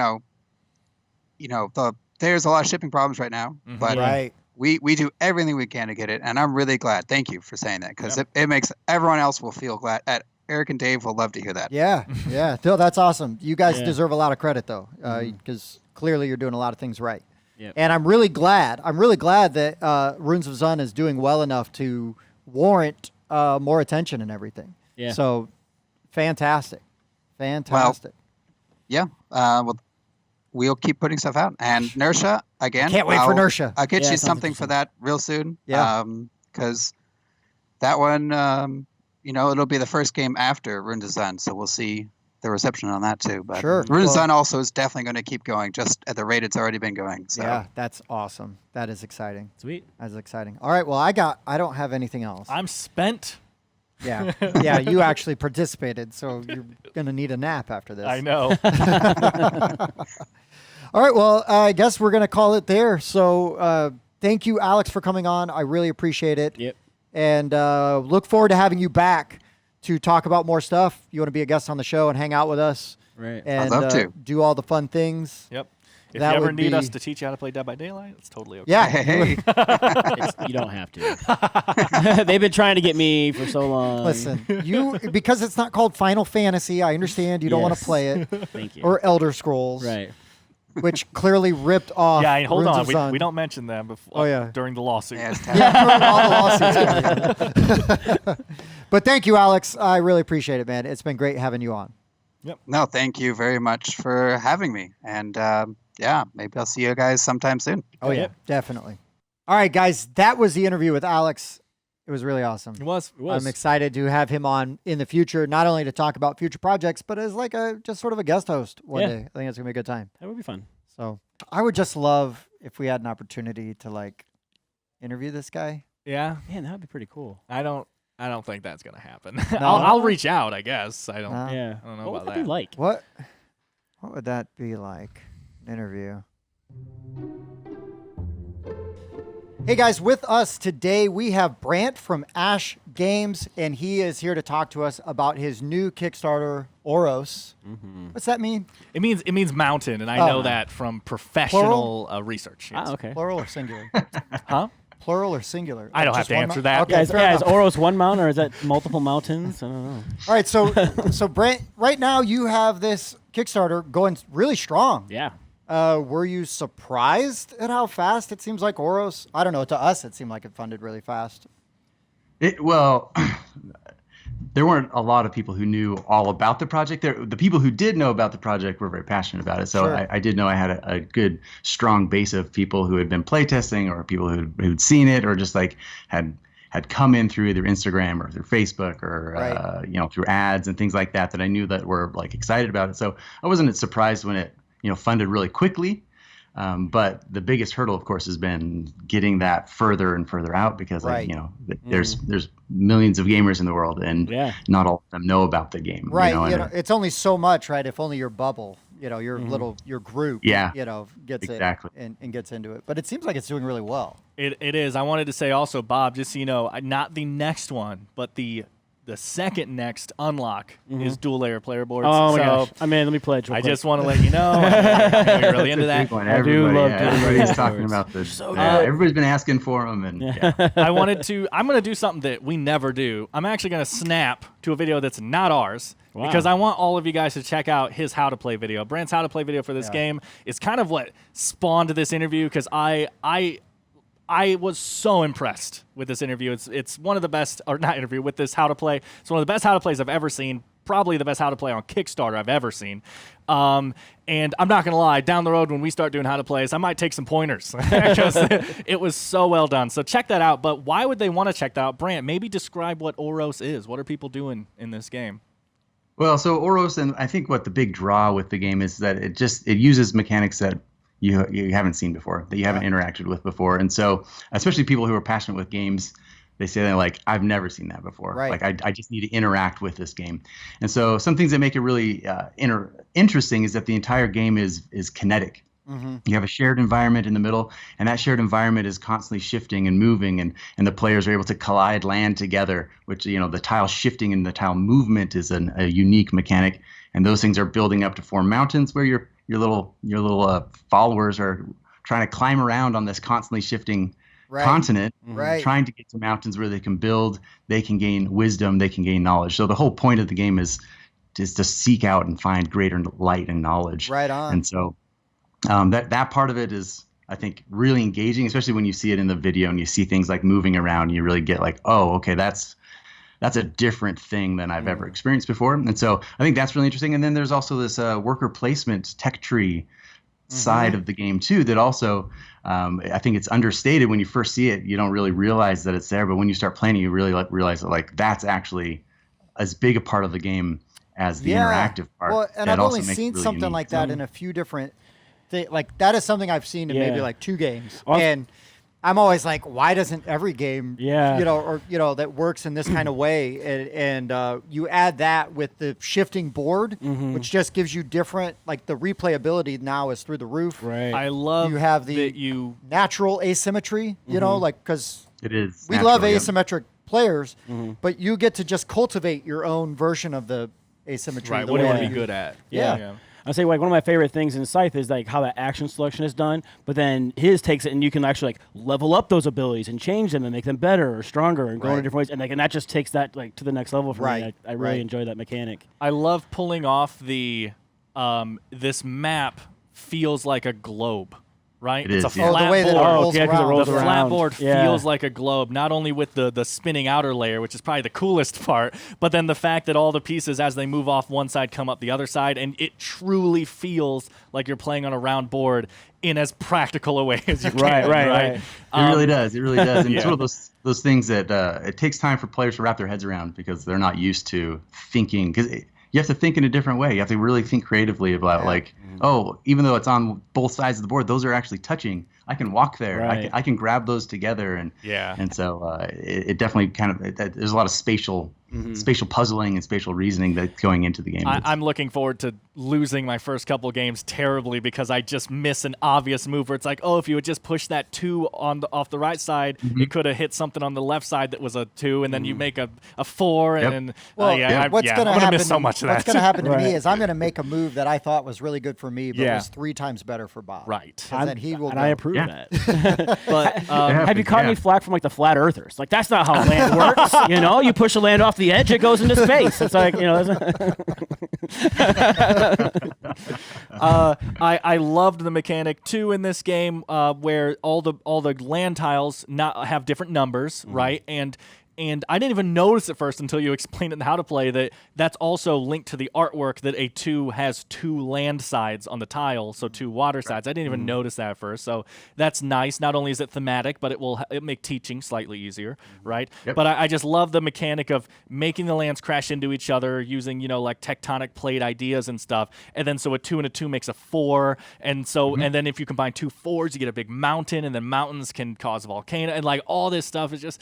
Again, you're like a one-man team as far as the actual design goes on the game, right? I know you have helpers with Kickstarter and marketing and stuff, but I just coming up with these ideas, I was so impressed. Again, I reached out to you for a reason. I loved this.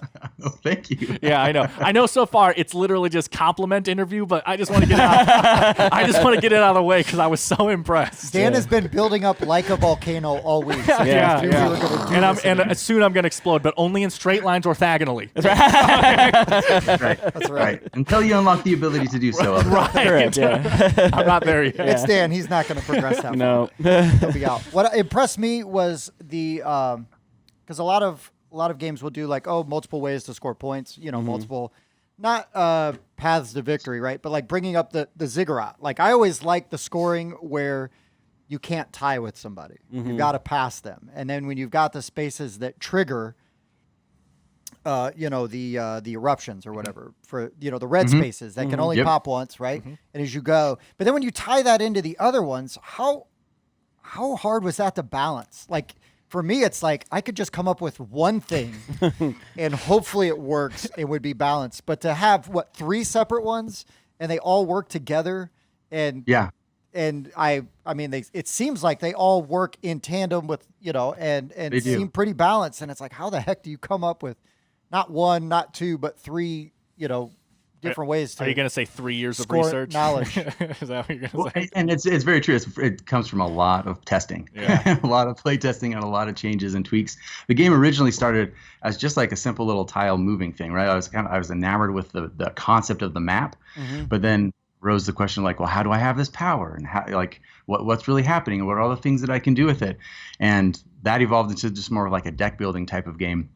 But when the player mats came into play, and how like that ascension track actually works in the game, that's those 3 things. You think of it as kind of like a triangle, right? Like you have to have them, because one alone doesn't actually operate. It mechanically is unsound, and so they kind of came to fruition. They came to being together just out of because necessity, they had to be there. Yeah, they had to be there in order for everything to balance properly, and so it definitely took years. So how long did it take you how long have you been working on Oros before you brought it to Kickstarter? Yeah, so this game, I've been developing it for almost 5 years.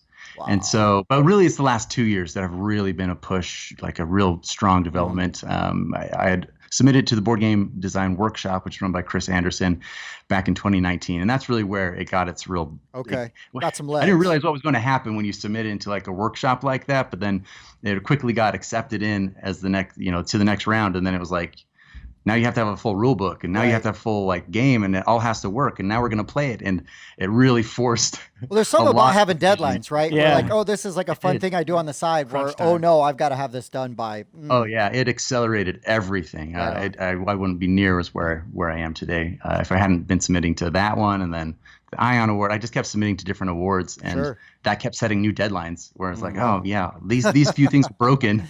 I've got to fix it before I get it over there. And so you kind of just answered a question I was going to ask with his previous question. But so the mechanisms did come before the theme with this one, huh? You had the mechanisms, and then the theme kind of worked itself in because of just how thematic it was? Or were they kind of in tandem from the beginning, and it was just working them together that mattered? At first, like I said, it was just like a geology game at first. Right. But then, actually one of the questions that was asked during the workshop is like, how do I have this ability? How do I have power to do this? And that's sort of like, that's a really good question. How do you have power to and then do this, the easiest answer ever is like, well, you're a demigod. You have godlike power. When in doubt, that Control is the land, obviously. And so it has been kind of, it's been weaving in and out, right, as new things developed.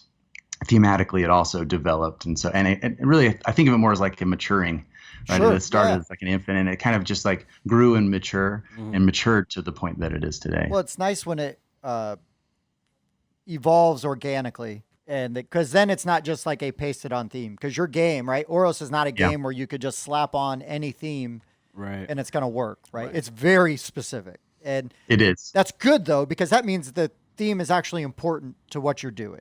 And then even if you don't care, if for people that do care about it, because the people that don't care about theme, they don't care about theme in anything. But the people that do care about theme, every game, like, it has to feel integral to the gameplay. And so you really appeal to that side. I can go either way. Like, a game can have no theme, and I'm fine. Right, as long as it has fun mechanics in it and whatnot. Right, but if it's got a really good theme, I do get more excited about it, right? Because then, you know, you're into the story. You're into, like, oh, why is this happening, you know, and all that stuff. So I like Dan, like, started to get more like, oh, I should actually pay attention to this. Because it was coming across my Facebook, you know, like, you'd see that and, you know, so-and-so backed, you know, Oros. Like, you get the notifications on Kickstarter when your friends back things, and then it's like, and then you came in and started talking about the stuff and reaching out, and it's like, well, I gotta like actually look at this thing, and that's when it's like, holy smokes, like this looks pretty cool. So, yeah, I literally, my only regret is that I saw it like a week after it had already launched on Kickstarter. Sure. I wish I had seen it earlier, because I could have, you know, tried to put stuff together sooner. But like I said, the second I saw the Kickstarter page and then watched the How to Play video, I was like, it's not even like I was fishing for an interview, right? I was just like, I gotta tell this guy, this How to Play is fantastic. Yeah, it is really good. So, it is really good. Did you put all that together yourself? Like the I editing did. and everything? Yeah, I scripted it and filmed it all by myself. How long did that take you? I just want to know. 3 years. And did all the 3D animation, right? That's the I did part all the that's- animation, That's the part all that that blows stuff my too. mind. I can't do that. But yeah, it's a really good. Again, I'll really stop mentioning the How to Play. I know. I know. No, but it's solid. It's really solid. It's really good. You don't always see that on Kickstarters, especially independent. You know, is this your first game? This is my first game. This is my first go at a Kickstarter. This is the first for everything for me. So, Wow. And a lot of it, I mean, it's all self-funded and produced. So, Right. I didn't have the cash flow to go hire someone to make it How to Play. So I was like, well, I've got the skill set. We're gonna make we're gonna make some videos. And your transparency with that skill set is the other thing that impressed me a lot, because again, just people who go check out his How to Play on his YouTube channel going back years are videos of like, oh, hey, here's how I make my prototype copy. Like, you'll need these materials, and I just build it. People don't understand how much that helps people, right? Like, I'm not going to lie. Tim and I are working on some games in our background. I'm going to watch those videos repeatedly and see what skills I can pick up and stuff from that, because it is so appreciated to see someone in the industry, which I know you say it's your first game, but still, you have a successful Kickstarter on a game that looks great. So someone in the industry saying, here's how I made my first prototype copy, and here's how you can make it too. And it's so appreciated. It's just so inviting, right? Because there are times in this hobby where there are gatekeepers, and it's a club. And if you're not in the club with the right people, you're not going to get all that information. Like, it's not an easy thing to find too. A little off topic, but I've done some testing of game designs for myself in the past stuff, and it's always just been my own terrible Photoshop skills and printing stuff out, or my mom has a Cricut and she'll try to 3D prints in a Cricut for me so I can test stuff out, and like to see it other ways of someone who has a successful Kickstarter now, I'm like, oh, okay, I'll put some of these thoughts together here and see what I can do. So again, just very appreciated. We don't see enough designers being that transparent about the early stages, right? Sure. You see the late stages and the successful stages, but seeing the testing is just awesome. I just wanted to bring that up. Yeah. Well, that was a whole learning curve, like how to make a prototype. At first I was like, oh, I'll print these cards out. I'll print them double-sided. I'm going to laminate them. And then I run a playtest, and I'm like, I have to change them all. I just went through all this work, and every single thing has to change. And so I realized, there's way better ways to do this, where you're just not burning through your cash flow or your resources. Yeah, so I might have a laminator and Photoshop. Listen, I just said don't use. I know. That's what I'm saying. It's that's what I'm saying. That learning process is not easy. Right. Yeah. So were you a board gamer then before you got into? That's my question. Right on. Oh yeah, right board games for decades and decades. So yeah, what's your favorite game that's not Oros gamer. then? What did you say? What's your favorite game that's not Oros then? Concordia. I love favorite game Concordia always. so much. I love Concordia so Wow. much. I love that action selection. Did you guys just become best friends? So true. Gonna do Like some the, kung fu in the the way garage. that the action selection, I love how like every single mechanic in there, like you can't take a thing out. Right. No, you're It still plays. absolutely You correct. cannot. It's just so tightly woven together. It's And not like, so, I like, never use this, or I never use this. Never. Yeah. No, it's like everything Concordia's has so a meaning, tight. and so I've never even played it with the expansions. I've never played any of the I was gonna Concordia. say, I've never even played it. You gotta You're keep an ass. listening, man. You gotta keep listening. Yeah, but I've never I've heard Salsa is great, but I've never played with the expansion. But man, just the base game Concordia out of the box. The first time I'm I the same played way. it, 3 turns in, I'm like, I'm in love with this game. Wow. Like I just absolutely love I need to Concordia. play that game. Yeah. That is a you kind of game. And that's what I've been told. Yeah, you've got the brain for that game. Yeah. Just to plan that far ahead and see all the cogs turning and It's because I make gears, isn't it? So It might be. Have It might you? So I don't know how to word this right, but so with all your play testing, have you found one of the actions that gets leveled up faster than all the other ones? Ooh, that's a good question. So it all depends on who you're playing with. There's like the journey ability in the game is a very powerful ability.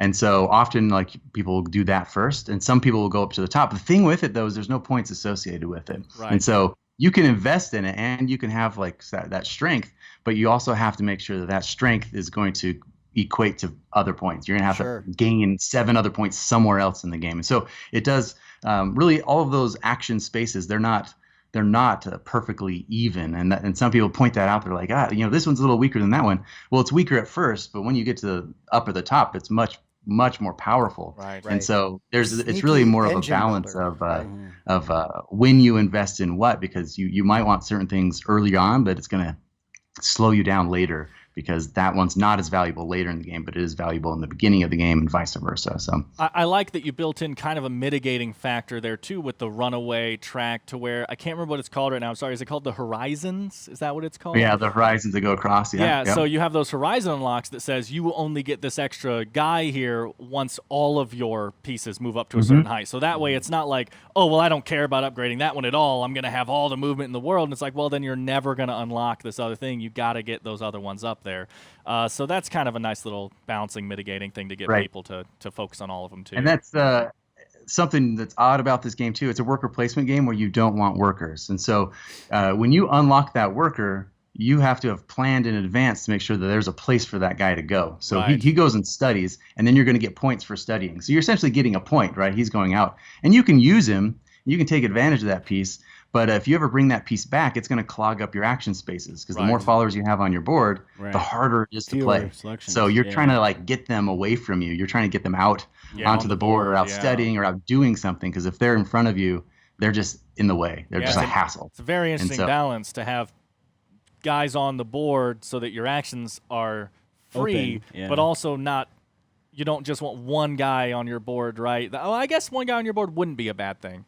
Because I'm trying to think, because I was thinking you'd want the multiple workers for options, but you only move one at a time anyway, right? One at a time, and you can just keep moving that guy. So it's a great thing when you've cleared out your board. The problem with it is when they come back, when you return them, you get wisdom. Wisdom makes you stronger.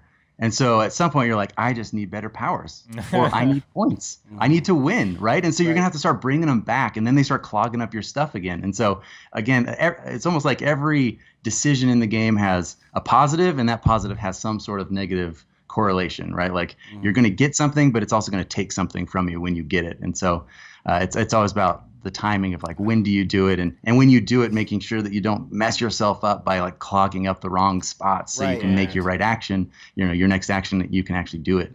Yeah, that's the thing, because you move a worker to activate a spot, so it's kind of like Scythe, right? To where a guy is can't be activated, kind of thing. Right. So it's interesting, that mechanic of, like you're saying, bringing your guys from your study, wherever you put them, you cannot be your next action. So I am so looking forward to being terrible at this game.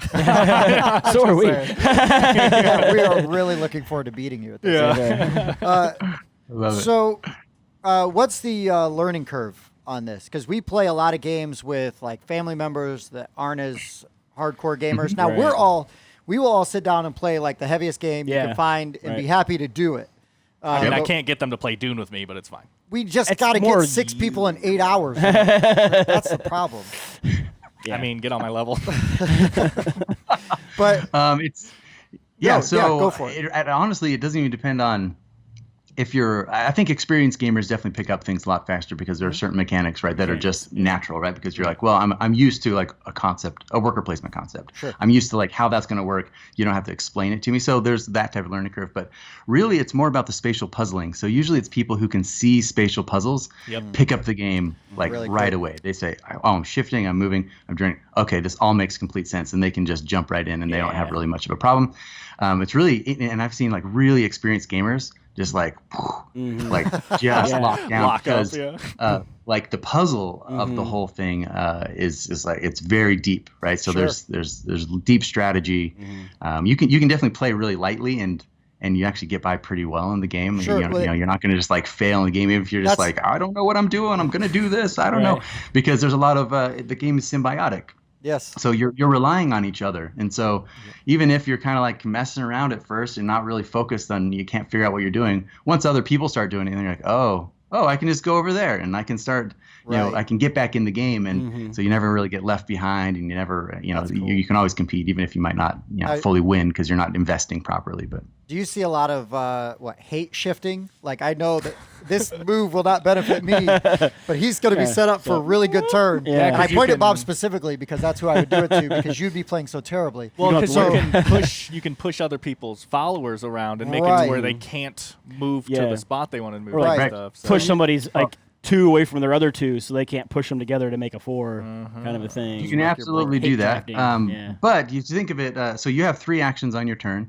And the reason why you have 3 actions is because a lot will happen by the time it comes back to your turn. So your first action really is all about just like recuperating from whatever happened. Right. And so, if somebody pushes you away, well, you have an action to be able to get back, right? It's not going to end, you know, you're not just going to be out in the water. Your second action is usually about advancing in some way, right? Like, okay, well, I'm on a 4, I need to get to the mountain, I'm going to get to the mountain. And then your third action is some sort of development. So that's typically what your actions are going to be doing. And so no matter what somebody does to you, there's always some other opportunity. There's some way that you can still advance. It may not be your original goal, right? It might not be what you were originally planning on doing, but there's always going to be something that you can do. Now, there's definitely like something people are like, oh, I'm definitely shifting this because it'll help me and hurt you. Right. That's the best thing I can possibly do, right? Make it inconvenient for you while it's good for me. All right, like that's a good move. Yeah. So. Well, we've got a friend that it doesn't matter what game we're playing. If you affect his turn in any way, that's why Pete. Pete. Anytime, if you're playing a deck builder and you dropped a card he wants, you take your worker. There goes my whole turn. Yeah. You certainly can't play in a way that you're just always aggressive, though, because if you really think of it, your 3 actions are your only real resources to play the game. So if you burn one to put someone away, they're just going to burn one to come back. Right. And that's a third of your turn. It's a net zero, right? Like you've got nothing. You know, you didn't the other player's like, okay. And if you burn too many of those, the person who wastes, really, I tell people this all the time, the person who wastes the most actions and the person who wastes the most wisdom is going to lose. It's always the person who's the most efficient with their actions and most efficient with their wisdom. Right. That's who's going to win the game. And so, if you want to like push someone away, you just have to make sure that it's also benefiting you in some way, or else it's not going to be worth it. It's important to play your game and not worry about trying to hate draft on somebody else so much. I mean, if you can make those two things alive, right. Then go Bob for is it. always looking to make those two things alive. Yeah. Right on. What's the now? I know you've got what is it? 2 to 4 players, 1 to 4 players. 1 to 4. What's the ideal player count? Like if you're plays best at. Yeah, because sometimes those 1 to 4, sometimes really like 3 players is where it's at, right? Or not all the way, or sometimes even 2 players. So what's your okay? This is such a hard question to answer because if you're a solo player, there's like some people will say like that's the way to play. I've actually had one of a solo reviewer. He's like, I would never play a 4-player game of this because they just want the solo. Because the solo has every one of the player mats flips over and there's an automa on the back. and each one of those automa are different. So they all have their own little play style, their own personality, their own strategy, and you have to figure out how to solve that puzzle of that automa itself to be able to beat it. So they're actually kind of difficult to beat. So some people would say that. There's others who have said like 3 players their favorite because 3-player on the small map is their favorite, and it plays best there just because you can build 3 sacred sites per mountain. And so it makes sure that everybody can have one of those. It's just a little bit more friendly. I personally think it plays best at 4 just because there's only 3 people building. Right, lock somebody out. That means one person's missing out, right? And there's like this extra tension that comes into the game where you can't just be a lazy last-minute builder because you will miss out on some things. And so you have to be more engaged, more active in the game. And so that's my preference, but it really comes down to like who you are and what the way you like to play. There's definitely some games where I'm like, I will never play that at max player count because it will take way too long or whatever. No, but I fully agree with the 4-player count thing with this one. I think not only is that such a great, I mean, obviously depending on your player group, right? But that's such a great feeling of the not wanting to be the last person left out, but also the way the tile shifting works in this game, like the more players, the more just chaos. Like the tiles are nowhere near they were at the end of my last turn, you know, and I think that's going to lift the game up and like you were saying earlier, my impression from this game was the abstract strategy game players and like the chess players and stuff are going to be the ones that really know, okay, this tile moves here, which affects this. Like, because it's funny because it's the abstract strategy players are going to have an advantage, I think, but the game is like, it's a worker placement action selection game. So like it's so much not an abstract strategy game, but so much of the game, such a big percentage of the game is manipulating that board that I think that they're going to have a way. I think they're going to be scared when they look at it because it's not an abstract strategy game. And then you're like, try it out. And they're going to love it. That's what I think. There's actually way more correlations to chess than you might think on the surface. I usually tell people it's like if chess were a Euro game, where volcanoes erupt, that's really what you're playing here. I just like chess again. Chess is a lot more exciting with volcanoes. It is, yeah. And even like I pointed this out too. On the Ascension track, there's those 2 red dots. There's one at 5, one at 10, and then the end is at 15. And I point this out all the time that those first 5 dots are like your starting moves, like in chess, right? Like your opening. Yeah. And then you have a middle game, and then you have an end game.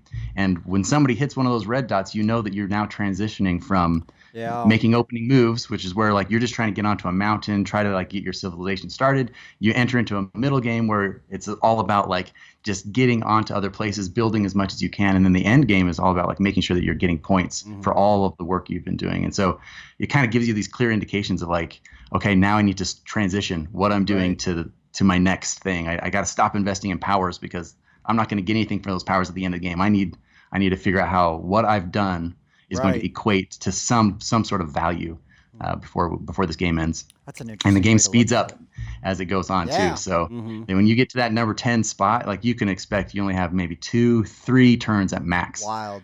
To it's like not even really like the halfway point. It's like this is where we're really like 3/4 of the way done.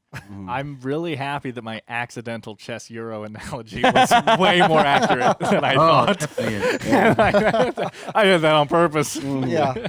Well, like the game, when you play, you're gonna just be pulling stuff. Out of places on purpose and just hoping. Yeah. Just hoping. Yeah. No, I love that spatial awareness like types of games and whatnot. Like I enjoy it because I can kind of see that in my head. Yeah, you're good at that kind of stuff, and you are good at planning ahead, way better than I am. So does he look like the kind of guy who has a plan? So I think the viewers basically understand how the game plays. So is there anything else you want people to know that we haven't covered yet? Maybe information about or something the game that somebody might miss on the Kickstarter page. Right. Scroll through the whole thing. Right. Yeah. How to pronounce Aesc Games? No. I mean, we've kind of hit off on all the things: the worker placement, the tech trees. We talked about the spatial, puzzle that's out in the middle, the shared environment, which I think is also kind of it excites some people and it scares some people having like a shared environment until you start to really interact with it and you realize, if I'm paying attention to what my other players are doing and if I pay attention to what abilities they have, because there's no hidden information, like everybody knows what everybody can do. Right. You can really anticipate a lot, right? And so for players who like to anticipate or who are willing to actually pay attention to the game, not just like, oh, it's my turn. I think I'll, and like playing on the fly. You can anticipate a whole lot, and you can build around it. Like you can build your strategy around like where you think things will be before it ends. So it's not like, it doesn't feel like it's all chaos or anything like that there, because you can actually plan quite a bit, and you can anticipate quite a lot. Now, people of course will always surprise you. Right. You think that like they're definitely going there and they definitely don't go there. And so you have to adapt to it. But there are a lot of ways you can do that. And then also there are things like, when you're on a land tile, that tile can move. It can get like, it's kind of out of your control. Someone else can move you. But when you're on a mountain, you're a lot safer. Even if your mountain gets moved, you're still on the mountain. No one can take that away from you. You can build, right? Like you have your opportunity. So there are ways that you can also play the game to make sure that you're, what the work you've done, you're going to get something out of it, right? Like somebody can't mess it up. And so that's another factor, I think, that like once people kind of clicks, like, oh, don't do something halfway. Got it. Like if you're going to do something, do it like all the way. Because if you go halfway, you're not going to be able to do the second half. I can promise you, like the second half's not going to happen for you. So now I'm going to ask I don't know, I guess an industry sort of question. So with a game like Oros and all your components and everything and the way that you're set up, like what I know Kickstarter, like, oh, it's going to ship and blah, blah, blah. I never really hold anybody to, when do you expect this to ship? But how hard is it to produce? Is it going to be to produce your game? Because I back a lot of games. I back games that got minis. And of course, that always makes stuff take a lot longer. It seems like with tiles and standees that should be relatively easy. With, other than maybe like printing errors or like some cleaning up some design stuff here and there. Like it seems like relatively straightforward process. But I'm always curious, like, so how hard is it to actually get that game made once you're funded and you're now into the meat and potatoes? Like I just got to get all of this together. Well, I've never actually worked with a manufacturer in China before, so that's where like I've given myself a really nice padded timeline to make sure that I can actually deliver within the time frame that I'm listing there. Sure. But I'm a professional graphic designer. I've been in the printing industry for decades. I've printed all over the nation at some of the best printers, so I know a lot about the printing process, you'll have like all what that, it takes to do all of that stuff. And so like I have a background in that. And so that's one of the reasons why I didn't go with any minis and things like that. That's like way outside like anything that I've ever done before. And this being my first go at it, I did not want to get myself over. Well, that increases your costs. That increases time. So, it probably also changes your options as far as like where you can have the game manufactured, right? Because some are capable of doing some things and other increases things. Headache. Yeah.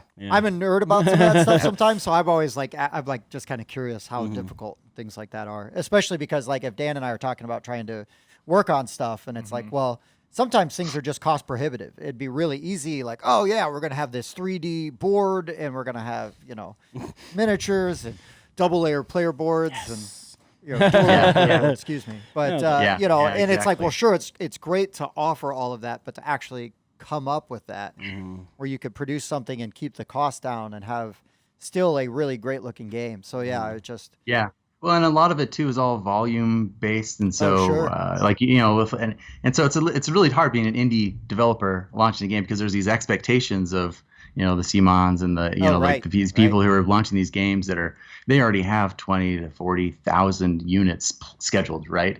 And so they're dealing with like production level discounts really on like what they can produce. And so there's these expectations like there better be this or that in there, and it's a lot harder when you're like my volume's fractions of that, right? Until I can get things lined up with distributors or publishers or whatever retailers, I don't have the the ability to have those types of volumes. And so it's also like skirting playing that game where it's like I can't commit to too much because I don't know if I can produce that, right? And still come out on the back end.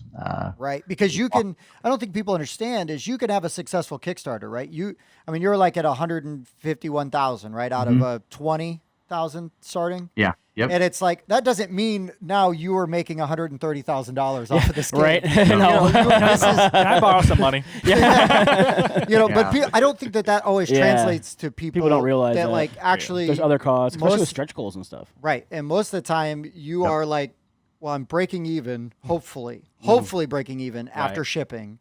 And then maybe have a little bit of money to invest in like another game if I want to try to develop. Expansion or the next Kickstarter. Yeah. Right. Exactly. Maybe. Exactly. Right. And especially for you guys, right? Like Simon and Queen Games use Kickstarter as a pre-order service. Yeah. And which I poo-poo because it's like they don't need it. They could put out their own games and have no problem and sell the same amount of units, where I prefer, like I mean, now don't get me wrong. I've got Ankh coming anytime now. I do like Simon games, but at the same time, it's a lot more interesting to me when you've got people that are coming out with like new stuff or even smaller companies. It doesn't have to just be like a one-man thing, but even like it's just smaller companies trying to. You just feel like they're clogging up. Kickstarter. Yeah, soaking up all the funding. Yeah. Now, did you when you were looking at like bringing your game to crowdfunding? Did you look at GameFound or any of the other ones, or was like, I don't know how that process works either. I'm just asking questions. Yeah. With GameFound's not fully open yet for just everybody, right? So they've just been taking very, very specific clients. Sure. Yeah, they're pretty new.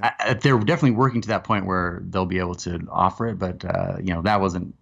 So not even an option. Sure. Really. Okay. Yeah, so it wasn't really an option, especially when I was setting up the page, because my Kickstarter page, preview page, had been up for about a year and almost a year and a half before launching. Wow. And so, and I wanted to have that ready so I could be sending people there so they can click the little follow button, and so there was always a place for people to go. Sure. And so, and even a year ago, we didn't even know it was going to be a platform, Right. that, Sure. Yeah. where you could launch on, right? That was just still a pledge manager back when I was setting that up. And so it wasn't really an option. And then really, Indiegogo doesn't have the same board game community. I don't even look at Indiegogo to be completely honest. Yeah, nobody. Right. Yeah. So it's like Kickstarter's where the community is. So it makes the most sense to use that, go there. No, I didn't know a GameFound wasn't completely open yet. So that answers that question. Yeah. I won't ask that question to other small designers. Every time. Every time I'm going to ask, why didn't you go to GameFound? So Brandt said. Well, and then now you're gonna get like messages from GameFound. They're like, "Yes, we are. Yes, we are." I would be happy if they wanted to talk to us. Yeah, they reached out. I don't care if it's in all caps. Yeah, that counts. They're probably that just counts. a boomer. That totally counts. Yeah. So what is the end date on your Kickstarter for anyone listening? Yep, August 11th, which is the Wednesday. So 10 more days. Like 10 you said, more days. 10 more days. As of filming. So awesome. Yeah, so like 7 more days. Yeah, so a week by the time this comes out. Yeah. Yep. Yeah. But like we talked before, I'll have a late pledge option that'll put up on the page, so we'll be able to still have people coming, because I know that there'll be people discovering the game. And that's like I said at the very beginning, that discovery has always been the biggest problem with with this project, is just like getting people aware of it. Because usually when people are aware of it, especially when they see one of the, some of the video stuff, they really quickly realize like, oh, this is something I should pay attention to. So really, it's just exposure. It's just more people. Absolutely. Well, the good thing for you, right? Because I've seen a lot of, and I backed a lot of small Kickstarters that is so close to funding, and then it's that last 48 hours where they get the big surge, right? Everybody waits to the last minute. I have definitely been guilty of like, I'll put a little heart on this now, and I'll wait until I get reminded. And it's like, oh yeah, I do want to back that. So since you are already so funded, at least you can kind of relax, eyeball your stretch goals, and kind of, get that, just manage that whole process and not be freaking out about like, come on. Yeah. So that last 48, it'll be interesting to see what kind of bump you get.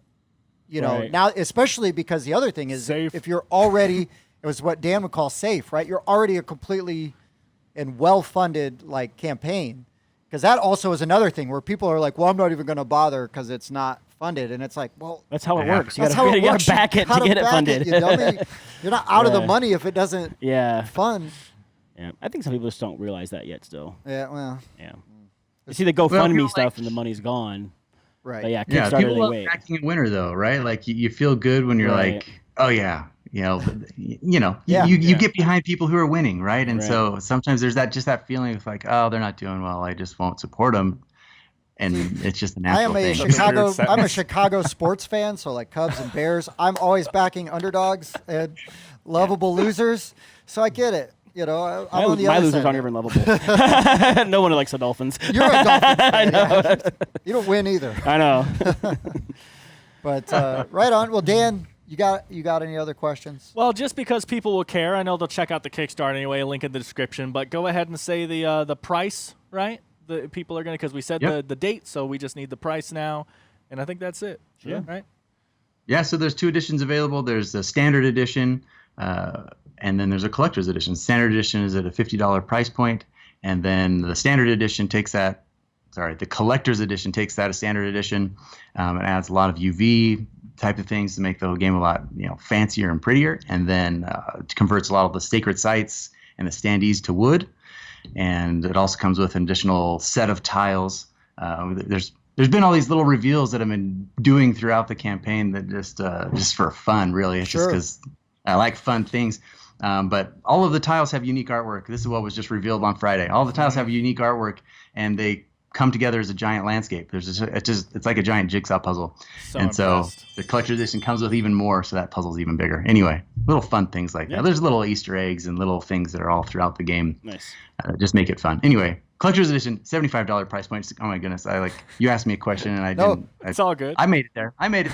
No. But that gave me time because I was like, I wonder how many people back, because Bob and I like fancy versions of games. Yeah. Now, Talk about fancy versions. If of there's games. not like a fancy version, it doesn't mean I don't want it. But Right. if there's a deluxe, if there's an option, we usually go for the fancier bits. right? Mhm. Yeah. So it clearly, like just looking at the Kickstarter, everybody seems to want the fancy collector's edition, which really is not that much More. I mean, it's $25 more. That's not bad for a deluxe collector's edition of a game. Yeah. That's not bad at all. Yeah, especially again a game that has these mechanics that we know and love, right? I know that it seems to be something you're grasping onto a lot because a lot of the quotes from people like Rahdo and stuff are all about this, but it really does take a bunch of mechanics we've seen before and just mixes them together in a way that I've never seen. The way that all the mechanics, the tile movement, the worker placement, the action selection, the way all of it comes together, I have never seen these mechanics work this way. Yeah, we can say like, oh, well, the worker placement has that little bit like Scythe where you can't take the action your guy's on, obviously. Yeah, sure, whatever. I mean, Villainous does that too, right? But the way it works together here, I've just never seen, and I love it. If it hasn't come off yet, I'm a fan. So Dan wants to know if he backs at the $750 level, will you be his friend? Right. That's what he really wants. Doesn't it say like he'll fly me out to him or something? Doesn't it say? But no, this is awesome. I really appreciate you taking the time and coming to talk to us about this project because we are board game omnivores. We love, between us, we play all kinds of games, like, across the spectrum. And it's always awesome to see something that does new things and also incorporates mechanics that I already really like anyways. And it's kind of awesome also that Concordia is one of your favorite games because I could see some of that. But we have good taste. And Bob, you just got to play it because you will love it too. I know you will. No, it's true. Concordia was kind of my standard. It was like, if I've got to be able to have a game that's this tight. Yeah. If I can't make it this tight, right, then it's not going to work for me. Right. So. But yeah, for us, it's always exciting to get to talk to other gamers, right? Other people who are passionate about the hobby, and so thanks for letting me come on. Yeah, and I know it's kind of short notice, so I'm really glad we got to throw it together and make it happen. I know Dan was really excited. I don't know if you know Dan likes this game. I don't know. Yeah, I'm really good at hiding my emotion. That's my poker face. Yeah. So don't ever make that face. Yeah, please don't. Or we'll have to switch to straight podcast. We won't even be able to have straight audio. Thank you, Brandt, so much for coming on and taking. We're going to do our best to spread the word of Oros to more people. Obviously, we're a small channel, but we will do our best. Spread the wisdom. Because I'm upset that I saw it so late. I don't want other people to miss it. No, right. For sure, for sure. Well, but do what we can, Awesome. right? Yep. You're gonna see that board game rundown bump of 4 more backers. Right now, as I back it. 5 more backers. Woo! Got the one. We just need 3 more. No, it's great. No, it's great. It's good to meet all of you, and yeah, thanks for letting me come on because honestly it means a lot. So. Yeah. Well, obviously, as stuff gets further down the road, like when the late pledge opens up and everything and stuff like that, anything you want to, if you want to come back on and. We could just talk about other board games you like, and say, hey, we're here to talk about the talk late Concordia pledge, strategy, but then we're gonna also talk Concordia strategy. Yeah, and why? Awesome. Because I need tips. Yeah, because if I'm gonna teach him how to play, you better learn better. I'm gonna have to up my game. That's right. Yeah. I actually played. So I was at a convention just the last 2 days. Oh, nice. And I actually got to play Kalis for the first time. I see it I've right never behind played Kalis. Wait, Okay. that's the one you hate. I hate Kalis. It's right behind it. Although that's the old version. I played the new version. Yeah. Oh, yeah. And I don't know the difference, but I was gonna ask, do you know what the difference is? I actually also played the new one, so I don't know the difference, but I didn't like it. But whatever. I'm not here to doesn't like good games. I'm not here to hate on Kalis. Let's go back to Concordia. You haven't played that either. Yeah, Rebirth. I've been avoiding that this whole time. You've been talking to Bob. Yeah, well, you don't like good games, so that's why I was talking. Let's talk about that. Tapestry. That's a great game. Tapestry good. But yeah, Anyways. Brandt, thank you so much, man. You bet. We will be pestering you to come on later. Absolutely. And Yeah, talk anytime, about reach more out. stuff. So we appreciate it, Thank and thanks for being on. Cool. Thanks for checking out the Board Game Rundown. If you like what you saw, like, comment, and subscribe to our channel. Share our videos on social media and spread the word. We publish new content weekly, including reviews, unboxing, and Let's Plays. And as always, thanks for watching.